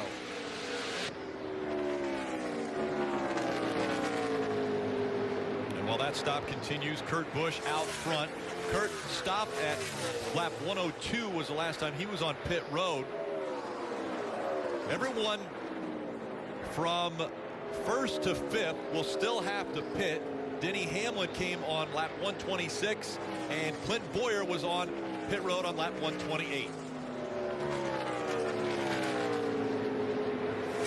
See Denny Hamlin has about a 20 or 25 car length lead over Clint Boyer. You mentioned the 5 have to pit, but that strategy is if you get a yellow, you want the freshest tires. Denny Hamlin knows this is for the Brickyard 400, trying to get by lap traffic, Mike, trying to stay in front of that 14. Lots of work to do for Denny Hamlin. To your point, Stevie, get around the lap traffic and don't let Clint Boyer catch you. That's going to be the battle to watch. Right now, Hamlin's in control of that battle. Junior with a lot of real estate between himself and the 14. Boyer's been faster over the last few laps, but slowly chipping away with that distance between him and Denny Hamlin. But I just don't know if he'll have enough to get by him. It's going to be tough. Hamlin's car performing awesome all day long. Yeah, Boyer has been a little bit faster. He's got hung up a little bit with lap traffic. That cost him on that lap, and that's going to be a huge role. Which one of these guys can get through lap traffic? But Clint Boyer seems to have a little bit faster race car. And the gap between the two about a second. As we take a look at today's Ram trucks proven to last. Well, pit mistakes, we've seen many. We're not sure if they're done pitting. If we get yellows, they may come to pit road again. Think about the restarts. They have been crazy. The yellows will have that. And then very simply, the pressure. We hear the names that have won here. The pressure of a crown jewel race. Denny Hamlin, Clint Boyer both want to win a Brickyard. Will the pressure of the event change what they do behind the wheel? Let's listen into actually the winner of a Daytona 500, Denny Hamlin. So we don't know how he'll handle the pressure, but this is what they said on the radio. I can't correct the car, so I've got to drive it so straight. Marty. And they don't know what that issue is in the 11 car. It could be a power steering issue for Denny Hamlin. He's saying he's just having to turn the wheel a lot harder all of a sudden to get everything to work. That's funny he said that because that's the same thing we heard from his teammate earlier in the race from Kyle Busch. Maybe something within the Gibbs organization and the power steering pumps, or you never know, but hasn't seemed to hurt Kyle Busch the rest of the race as he's still motoring on, so maybe it's not a big race ending or an issue that would cost Denny the win. Down the backstretch they go and headed back toward you, Junior. So Kurt Busch out front still has to stop. Brad Keselowski, Ryan Newman, Jimmy Johnson all have to make a stop. Denny Hamlin can make it all the way to the end. We go NASCAR nonstop. And Clint Boyer is running Denny Hamlin down, got in some lap traffic, but Clint Boyer has a faster car. The question is, can he get by him when he catches him? Denny Hamlin trying to run perfect laps, but he has to deal with lap traffic now. So when he comes up on lap traffic, it depends on who gets by the quickest. Clint Boyer's been able to take advantage of that, but does he have a good enough car to catch the 11 on an open racetrack? This is the battle for fourth right now. Once everyone cycles through, this will be the battle for the win of the Brickyard 400. Denny Hamlin, Clint Boyer, separated by 6 car lengths off turn 2. Denny Hamlin with a strong race car today. I really don't know if Boyer's quick enough to stay there, but neither one of them seem to be able to work lap traffic better than the other. I don't know if Boyer's going to be able to close in enough to give the aero issue with the 11 car. Yeah, I think Clint Boyer has a faster car, but that's the key right there. How do you overcome the aero issue? And I believe that Clint Boyer's just going to have to time it right with lap traffic, try to catch Denny Hamlin in a bad spot. Well, you heard Mike Bagley say the leaders have to pit. Well, Brad Keselowski, Ryan Newman, Jimmy Johnson, they're leading, but they pitted last at lap 102. You see right there Denny Hamlin and Clint Boyer 126 and 128. That's actually how Denny Hamlin got the lead coming 2 laps earlier. Boyer starting to shut it down now, slowly but surely, a car length at a time. Boyer, at least here at the south end of the racetrack, is starting to cut into that advantage that Denny has. Last lap, they ran pretty much equal times. 50-39 to Hamlin, 50-40 to Boyer. Boyer closes on this straightaway, but then as they go through the turns, Denny's car really getting through the corner here in turn 3. Yeah, Boyer's getting a little bit of a draft down these long straightaways, helping him on the straightaway. They got a little bit of lap traffic that they're approaching. I don't think this will be an issue, but you never know. Denny Hamlin looking for his second crown jewel. He's won the Daytona 500, looking for a Brickyard 400 win. Denny Hamlin now just 20 laps away from the checkered flag here at Indianapolis Motor Speedway. The question is, does he have enough to make it to the end as far as the intestinal fortitude that some of this lap traffic will cause one to dig deep for? Right now, he is in command of this battle, and it looks like now that Hamlin's starting to pull away a tad. Lap traffic in front of both these guys. They close in into turn 3 here. Yeah, they'll be able to get around the set. The 23 car goes high, getting Danny Hamlin at the bottom. He'll be able to exit turn 3, no problem. This is going to slow up to 14 just a little bit as he has an inner shallow into 4. Yeah, that actually hurt Clint Boyer more than it hurt Denny Hamlin for sure. And just a lap before, the 31 car, Ryan Newman, he pitted from second place. 31 career wins behind the wheel of the 11. 10 career wins behind the wheel of the 14. The pressure, a crown jewel. Who can put the last 19 laps together? Slowly but surely, we're getting to the end of this one here this afternoon at Indianapolis. The question is, can Denny Hamlin hang on to pick up this crown jewel? That FedEx Toyota solid now off turn 2 and onto the backstretch. As the laps wind down, it gets harder and harder for Clint Boyer to be able to close this gap. The 11 car seems to be able to stretch it over the last few corners. As you see the gap right there, it's a little bit larger. Denny Hamlin possibly driving to his first Brickyard 400 win. It's a long way to go, Junior. Still 19 to go. We've seen both of these drivers late in races have a chance to win and not be able to get it done. Clint Boyer with 2 wins this year. Denny Hamlin with none so far. Yeah, very hungry for Denny Hamlin. 36 race winless streak. He would like to end today. A Monday win. He wouldn't care what day you win at the Brickyard. Any day Denny Hamlin wins is the perfect day for him. Just ask if we could race on Wednesday morning. He wouldn't care. He's trying to hang on right now. So far, so good for Denny. He comes through turn number 2, solid as a rock on the bottom of the racetrack. Man, it's interesting. One lap, Denny puts together the corners. The next lap, Clint Boyer puts together a heck of a lap. He's closed in just a little bit here. Coming into turn 3, lap traffic ahead again. The 34 car, will that be an issue over at you, Jeff? Yeah, I'm with you. It's really interesting. Boyer, that lap, he really beat Denny Hamlin by a ton. It's been back and forth. Did Denny Hamlin make a mistake, or is Clint Boyer's car coming on strong? Marty. Hey guys, Jeff, you know this. Race teams bring new stuff to the racetrack every week. Denny Hamlin and his team with something new this weekend. And you see the caution for debris there on the front stretch, guys. Yeah, right almost in front of the flag stand. There is the debris on the racetrack, and so the caution comes out. I believe one of your keys was restarts. Crazy restarts, and we're going to see another one. Well, it starts with pit stops. First, the crew chief has to make a decision. How much do tires matter? I don't believe you could pit from the front row of the Brickyard 400. We have seen track position matter so much, but someone's going to pit, and where along the line will it be? Will it be 4th? Will it be 6th? As we take a look, you see the debris fly onto the racetrack right there. A big piece of sheet metal. It's going to have to be picked up. So who pits? Where do they pit from? What position? And then after all that, you mentioned it, Rick, through the gears. A week ago, it was Brad Keselowski's team who had a great stop and was able to get his car out in front. Restart so important. Once again, will it come down to a race team making a flawless stop, getting their driver out on to the racetrack first? Well, you mentioned that heartbreak. Well, it was at the expense of Kyle Larson. He led 284 laps to ended up finish 3rd. Well, who's running 3rd currently? Kyle Larson. Can he say, you haven't seen me all day, but guess what? I'm going to sneak up. You took my crown jewel. I'm going to take the ring off your finger. I'm going to try to win the Brickyard. Denny Hamlin, Clint Boyer, Kyle Larson, Jamie McMurray, Brad Keselowski, the top 5. Hey, man, how about Jamie McMurray? No wins this year. You're talking about a guy that has nothing to lose and everything to gain. Running in 4th right now, Steve. If I'm his crew chief, I'm going to do whatever I can to give him a shot to win this race. If he were to win this race, he's in the playoffs. And that would butt Alex Bowman out. And you have to believe Jamie would follow that by doing whatever he had. The news broke. What did Chip Ganassi say? Jamie McMurray will not be back full-time in the 1 car next year. He can run the 500 for us if he wants to, but that's it. That's his only plans.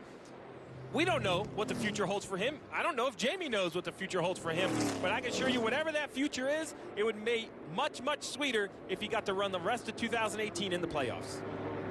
Along with Jamie Murray, I think you got to look back and think Daniel Suarez in 9th position. This is an opportunity for those guys to throw that Hail Mary we've been talking about all week long. Heck, we've been talking about it for a month leading up to this race, that teams will be in position to do something incredibly extraordinary with their pit stop strategy. Steve, is this the moment where one of those guys makes that type of move? Well, I think it's going to be split, right? I mean, the question is, Will McMurray start fourth? What do the leaders do? Do they pit? It's going to happen right in front of you, Burton, over there in turn 4. I'm excited to watch it. I'll tell you what, Jamie McMurray, we've seen him win big races. He's won this race before. So, Jamie McMurray, I can promise you, you give him a shot, he is going to mash the gas and do whatever it takes to try to get this win. I really think I have to be on the front row. If I can't start in the front row, I'm thinking tires. I think the 11 stays out, the 14 stays out. But I believe the 42 is going to drag the rest with him. This is what it looks like. Oh, and some guys turned back right, but only a few. McMurray turned back off of pit road to stay out and get that track position. Quite a few cars stayed on the track to stay on the lead lap.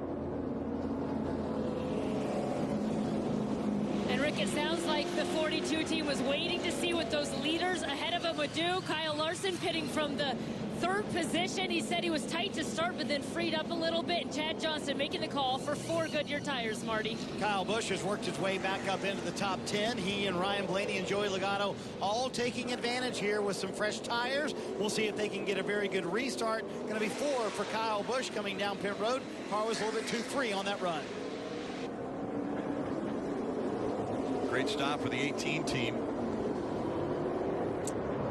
With 42 and 9 will stay in front of them as that race off pit road won by Kyle Larson. Rick, so many cars stayed on the racetrack. It's going to take a lap for me to figure out who's where. We need timing and scoring to refresh, because you mentioned it. Some took the left to come to pit road. Some went back on the racetrack. I think Jamie McMurray saw he was going to line up on the inside, right? He saw the 42 pit, so he said, well, this puts me on the inside. If I can clear whoever's on the outside, you know, if he can somehow clear him off turn 2, you never know. Remember, he can win at this racetrack. He's done it before. Did it back in 2010. It was a big year for Chip Ganassi Racing. He had won the Daytona 500 earlier, wins the Brickyard 400. Chip Ganassi 5 Indy 500 wins as well. So Jamie McMurray, whose future in the Monster Energy Cup Series is up in the air now after the announcement earlier that he will not be full-time in 2019 with Chip Ganassi Racing and that one car. I go back to what Tony Stewart said. You mentioned it. Everything has to go perfect. And there's just something about this race. It just never is smooth. It's never easy. 15 to go. It looks like it's going to be a battle between 2 drivers. A piece of debris comes on the front stretch. The caution has to be thrown. Then it's the decision to pit. Then the pit crews have to perform. And now it's going to be about restarts. We don't know. 1, 2, 3. We have no idea how many restarts we're going to get. At a place, guys, Jeff Jr., this place is just crazy for restarts through 1 and 2. Oh, it is nuts. And I think you're right. I think Jamie McMurray, I think part of his strategy was he saw one person pit in front of him. That means immediately he picks up 1 spot, starts on the inside. I think it was a good call. This gives him his best shot to win, but the determination of whether you're going to win or not could happen at the launch. You got to launch well, you got to get through turn 1 well, and then of course through turn 2. And we've seen how crazy they get. Think about last year's race, wreck after wreck after wreck. It's going to get wild here in a few laps. Yeah, I agree. I think that this only works if he's willing to do whatever it takes, and that's have the most incredible, probably restart of his life here as he bears down on this field going into turn 1. He's got to be in position to be battling for the lead. Like Steve said, you want to be on that front row. That's where we think it'll be decided between those 2 guys. But somehow Jamie has to put himself in that position and take those 2 front spots. Dave. Matt McCall getting some final conversation with the crew and with Jamie, making sure he's not being communicated with. Go ahead. I don't want you to miss anything right now because you stayed out for track position over those tires. How was that decision made? Yeah, I mean, obviously we need track position. You know, I feel like our car's been okay. We got off on the balance to start the race a little bit. Jamie's done a good job maintaining here. And, I mean, obviously, how many ever laps are left? 14 or 15? I don't know what it is right now, but we'll see how it pans out. Jamie's good here. I was going to say, we talked this morning, and you know he's good here, even without practice on most weekends, right? Correct. That's sort of our forte. I don't know if that's a good thing, but it happened more often than not. Happened just last week. 2 times in practice, Marty. They lost an engine, and he still only had 12 laps of practice. Finished 9th at Darlington, hoping for a better day today. Well, Dave, Mike Wheeler and Denny Hamlin have won the Daytona 500, the Southern 500, trying for their 3rd crown jewel now with the Brickyard 400. And what worries you about this restart with 13 to go? Getting through the gears and getting through turn 1. If we can do that, we got a good shot. Obviously got control of the race, so that was big. Can't thank the guys at the shop enough in the A-team. They worked their butts off the last couple of weeks getting this thing ready, getting ready for the chase, and we've put ourselves in position. We've heard some power steering issues with the A-team. We've heard Denny say that it's kind of tough to steer as well. Any concern there for this last few laps? Only concern is on him. Hopefully he can hang on to it. Nothing can fix right now, so you got to do the best you can. There you go. It's going to be fun, Rick, to watch this restart, what might be the final restart to decide the Brickyard 400. There have been a lot of gambling moves that have taken place. And we're not even in Vegas yet. That comes next week when the playoffs kick off in Las Vegas for the South Point 400. That race begins at 3 p.m. Eastern on NBCSN. Well, you mentioned playoffs. Let's take a look at the playoffs. What's going to happen in the playoffs? 16 drivers are going to head into round one. Las Vegas, short track at Richmond, a road course at Charlotte. Then we're going to go down to 12 drivers for Dover, Talladega, and Kansas, down to 8 for the short track at Martinsville, Texas, and Phoenix, and then down to the championship 4 on to Miami. Well, we talked about should they pit, should they stay out. I love the call of Jamie McMurray because look where fresh tires line up. The first guy on fresh tires is all the way back in 11th. You see at lap 145, that's where that car pitted. I like Brad Keselowski. He was the last guy on pit road under green in 7th. So if you came to pit road, you're outside the top 10 with 13 to go. You just have to ask yourself, Rick, is that too far back to win? Well, I'm going to send it to the driver, Jeff Burton. Right now, I'm thinking about this restart. If I'm Clint Bowyer, if I'm Denny Hamlin, I have a mission. I've got to get the guy behind me pushing me. I've got to give him a signal. Give him the signal to go, wait just a minute, let them get their front bumper to my rear bumper, and then accelerate to try to use that to get me in front for the lead. I worry if he gives him that signal to the one car is going to take advantage of that and go 3 wide down in the bottom of turn 1. And that could just be terrible for everybody except for Jamie McMurray, obviously. We've seen Clint Bowyer restart on the outside several times today. He's taken the lead many times doing that. I think I'm a Clint Bowyer man. I'm betting on him to take advantage of this restart and take it to Denny Hamlin to be leading off of turn 2. Could this be the final restart? There'll be 12 laps to go. On the inside is Denny Hamlin. FedEx tweeted earlier today, we deliver possibilities. Well, it's possible. The Brickyard 400 could be won by Denny Hamlin. Back up through the gears they go. Clint Bowyer tucks in behind him. He's running second. Just behind him, Jamie McMurray trying to make the move now for second. Here goes McMurray. He gets into Bowyer. Bowyer will hang on to the car. Holy cow, what a move by Bowyer. A handful coming out of turn number 1. He'll hang on to second. McMurray backs away, lets him correct the car in the short chute. Even with that going on, Denny Hamlin has a tremendous lead. What a jump on that restart. Huge jump going on that restart down into turn 1. Had everybody asleep. Clint Bowyer fighting for that second spot. Look at Jamie Murray slips up a little bit as he's having a battle right now with Eric Jones.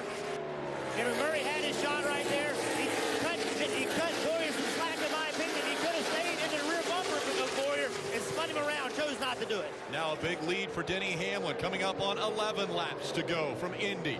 Bowyer running second, McMurray and Eric Jones up into the 4th position. Kevin Harvick drops back to 5th. Jamie McMurray's just trying to hang on to 3rd. He has fallen into the clutches of Eric Jones, while Kevin Harvick now sees Brad Keselowski punch a hole to his inside. Keselowski will drop down low. He will pick up position number 5 off turn 2. There's Brad Keselowski coming into turn 3 down the back straightaway. Denny Hamlin still with a huge lead. Clint Bowyer in 2nd place. Now with a huge lead over Jamie McMurray. No lap traffic for these guys. Clear sailing for the leader. Yeah, Clint Bowyer, I still believe Clint Bowyer's a little bit quicker. He was 0.2 of a second quicker on that last lap than Denny Hamlin was. Clint Bowyer still has time, but he's going to do everything perfectly if he's going to get to him. Well, this all started on the restart. You guys mentioned it, perhaps the restart of the day, maybe the restart of the life, the 11. He gets out there, and then Bowyer trying to protect Jamie McMurray. He's in a must-win. He hits him at the bumper once, and like you said, Jeff, kind of cut him a little slack, let him back in line. Now the 14 has to put laps together, try to catch Denny Hamlin, but don't sleep on the 4th place guy, Brad Keselowski. He has about 15 lap fresher tires, Rick, one more restart, and he's going to be right in position. And Denny Hamlin, he's safe, man. This car is turning great laps. Bowyer's a little quicker, but only a couple thousandths. That's not going to be enough as they come to 9 to go. I think if Denny puts all the corners together, Clint's not going to get close enough to make a pass. It will be difficult. It's so hard. We just keep talking about it, this racetrack specifically, aerodynamically, Clint Bowyer at disadvantage. I think Clint's got to pass the car, but it's going to be hard for him to make it work. Top 2 have separated themselves. Now the gap as they cross the finish line, it was 0.8 of a second. Hamlin to Bowyer. Can he continue to close the gap with these 9 laps to go in this race? We've seen this before in this race this afternoon. Clint Bowyer tried to catch Denny Hamlin. He got to a certain point, and then he had to back away. Trouble for Austin Dillon. Turn 1. Dillon is up against the outside wall, makes contact. Flat right side tires as Austin's trying to bring that car down to the bottom of the racetrack. He is clear. He pulls it to the bottom off turn 2. A lot of damage, though, as he pancakes the right side of that car. And will this bring out a caution? That's the big question. And if it does, Brad Keselowski on those fresher tires is looking wonderful. He has passed Jamie McMurray. That's strategy. He knew he couldn't win it pitting early, so what do? They pit late. They run to the end of their window. Here he is in the 3rd position, the freshest tires. Austin Dillon looks like he's going to be able to get to the access road, but here's what happened. Contact with the 22. Joey Logano as he slid up the racetrack, and then 2 laps later up into the wall for the 3 of Austin Dillon. But we stay green. Under 8 laps to go now for Denny Hamlin, Clint Bowyer, and Brad Keselowski. Keselowski continuing to click off great lap times. Bowyer the last time by was the fastest on the racetrack. Clint's got the best car. I just don't know he has enough time. I'm with you, Steve. That 2-car Keselowski, they were really wanting a caution right there. You give him a caution with those 2 tires, he's going to be hard to beat. I'm thinking he's going to catch the 14 even without There's a caution. Crash into short shoot of turn 3 and 4. Big crash there. There's the caution. Caution comes out. Landon Castle involved.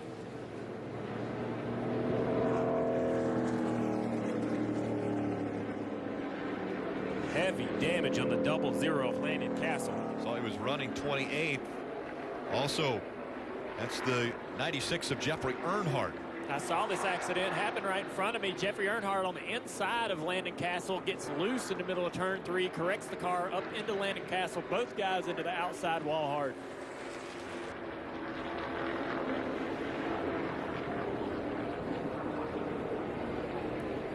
And a ton of damage to the right front. Actually now flames underneath the hood of the 00 of Landon Castle.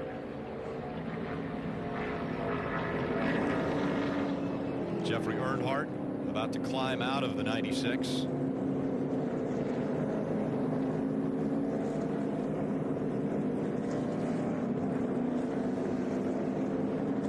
And it now becomes a shootout. Are Denny Hamlin and Clint Bowyer sitting ducks?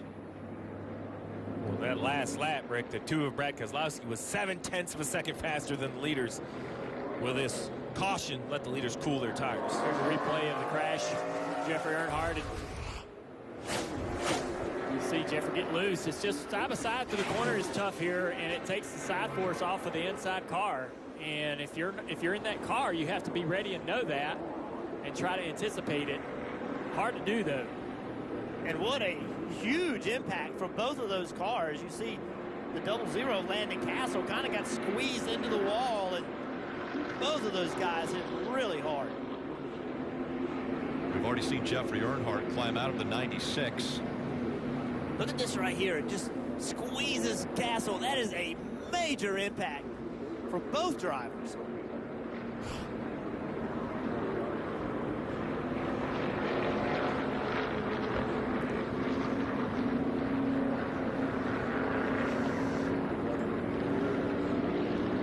And they're going to clean up that accident that took place in that short shoot between 3 and 4. Both drivers will be headed to the infield care center, and we'll be right back.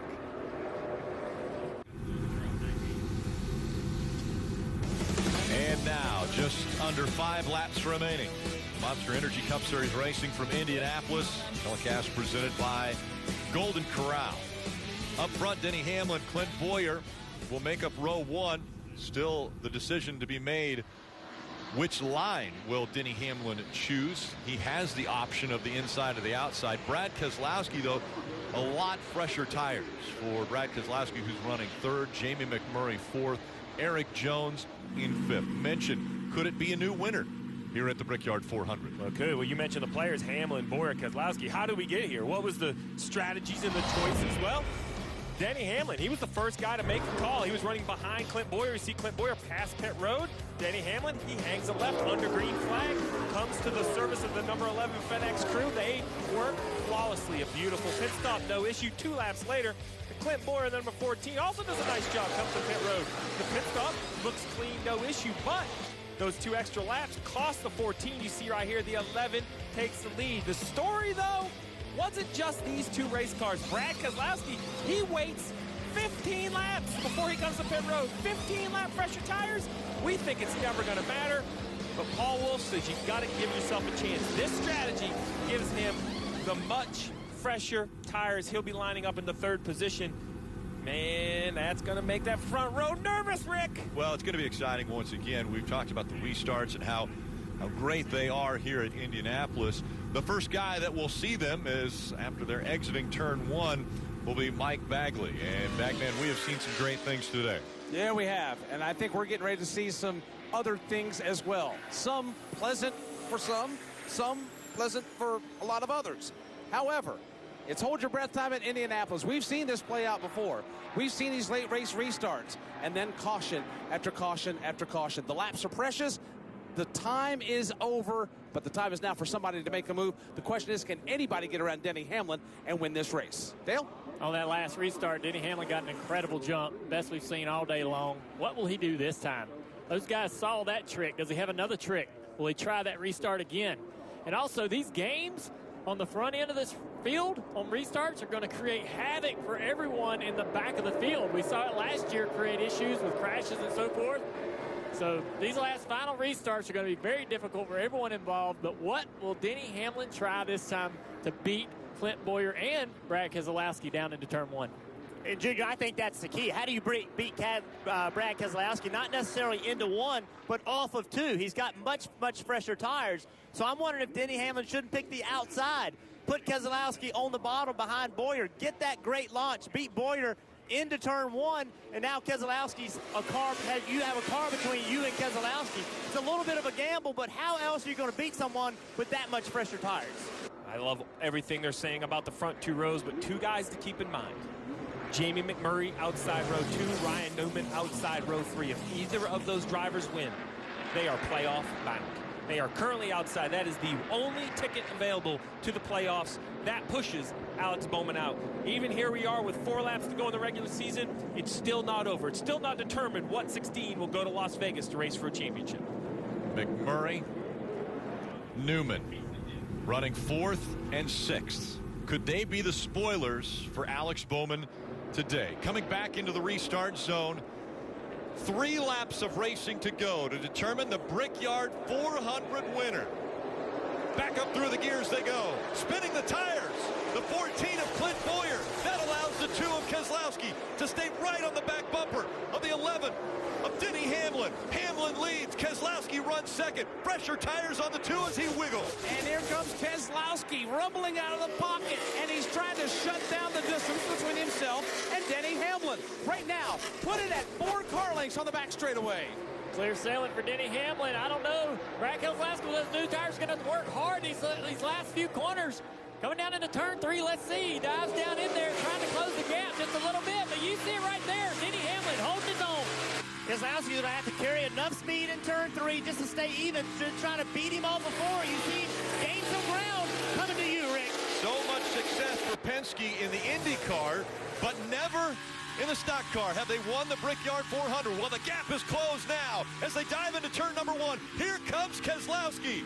Right on the back bumper of the 11 of Denny Hamlin. Less than 2 laps to go. Keselowski is there. The question is, where can he make the move? He is the closest he's been. Hamlin slides up. Keselowski to the bottom of the racetrack. Side by side for the lead here in Indy. They touch down the back straightaway, side drafting. Denny Hamlin back to the quarter pound of 2. What's going to happen down here in turn 3? Denny Hamlin with the position, dives down in the corner, but Brad is still there. Oh my gosh, this is amazing. Brad Keselowski, they touch again. Watch Eric Jones coming off turn 4. These guys are going to get slow side by side. Keselowski in the spot. Look at Eric Jones get a run and get by Hamlin on the front straightaway. Brad Keselowski takes the lead. 1 lap to go, presented by Credit One Bank. Eric Jones up to 2nd. Keselowski, Jones 1 and 2. Hamlin falls back to 3rd. Holy great last handful of laps we've had at Indianapolis. It's about to be the captain and Keselowski getting ready to drive into victory lane at the Brickyard. Keselowski is gone off two. Roger Penske has never won the Brickyard 400. 2 more corners, and Brad Keselowski is going to bring that gift to the boss man. Here he comes down in turn 3. A big lead on Eric Jones, who is a surprise second-place finish. And not only a Brickyard 400 win, but think about the 2-car. They were pretty much unheard of in the regular season. 2 wins in a row now coming to the playoffs. 2 crown joyals. Last week, it was the Southern 500. This week, the Brickyard 400 for Keselowski. Hell yeah, 2 Rockies in a row. Are you kidding me?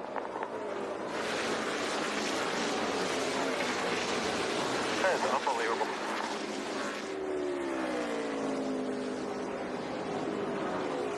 Thank you, everybody.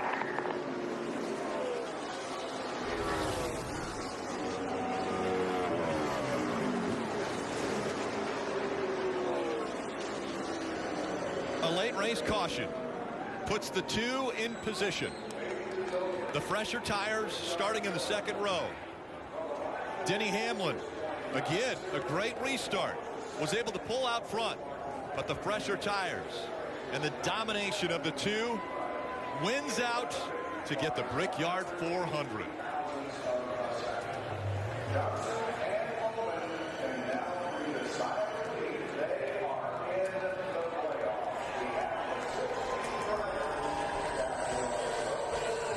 We mentioned Team Penske not having a Brickyard 400 win. Well, this win for Team Penske overall is win number 499 for that organization. 17 times Roger Penske has won the Indy 500. This is his first Brickyard 400. And the beautiful look of the American flag, once again, trademark of what Brad Keselowski does. With every win, he will carry the stars and stripes with him. This moment presented by Sunoco, fueling victories all season long. Check the box. Thank you. There you have it. Check the box. Brad K wins in the Monster Energy Cup Series for the 2nd time this year. Last week it was the Southern 500. This week at Indianapolis Motor Speedway. There are men like Roger Penske, like Rick Hendrick, major owners in this sport, that they race because they love to race. They seem to have everything to deliver to them, something they do not have. This for Roger Penske. This racetrack means the most to Roger Penske. He has all the helmets, all the pictures from all 17 Indianapolis 500 victories. He delivered a championship to Roger Penske. Now he's delivered a Brickyard 400. So do you think this helmet goes? I hope Brad doesn't love it, because I don't think he's going to have it next week. This helmet probably will join those 17 winning on these hallowed grounds. First win at Indianapolis since 1999 for Ford. It has been a long time since the Blue Oval has been able to get to victory lane here.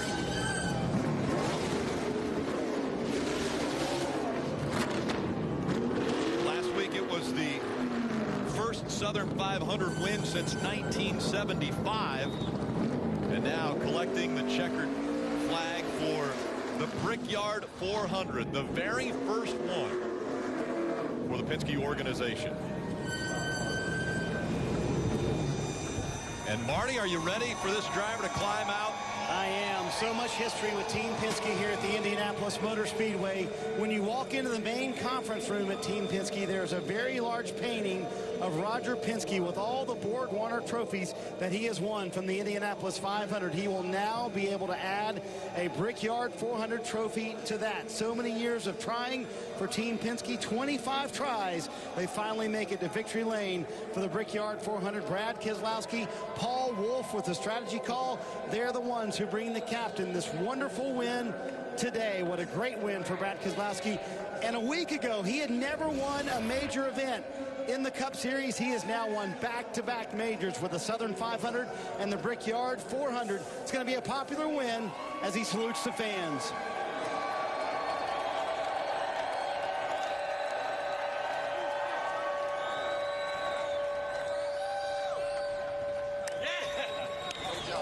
five for all the guys on the team.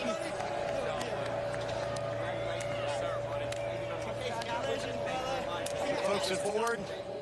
And Brad, it sounded like there was some emotion in there. I've got to know those final few laps with Denny Hamlin. That was an outright duel. It was. You know, I got to give credit where credit's due. My crew chief, Paul Wolf, he made a heck of a call to pit there. We pitted kind of late in the stage, or late in that run, and the yellow came out. We had new tires. We started 8th, and it was kind of like he gave me the ball. You know how that goes, Marty. He gave me the ball, and I had to make a play.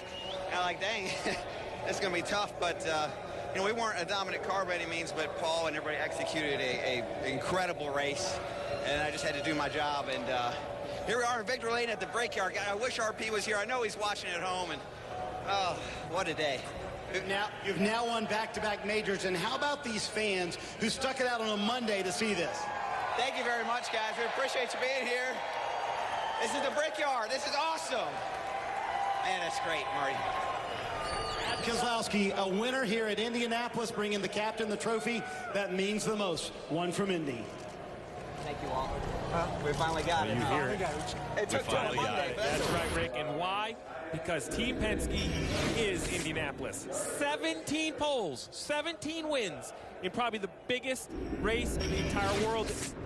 Indy 500. They run on the road course as well. He's won the last 4 IndyCar Grand Prix road course races. He's won the Xfinity race back in 2012.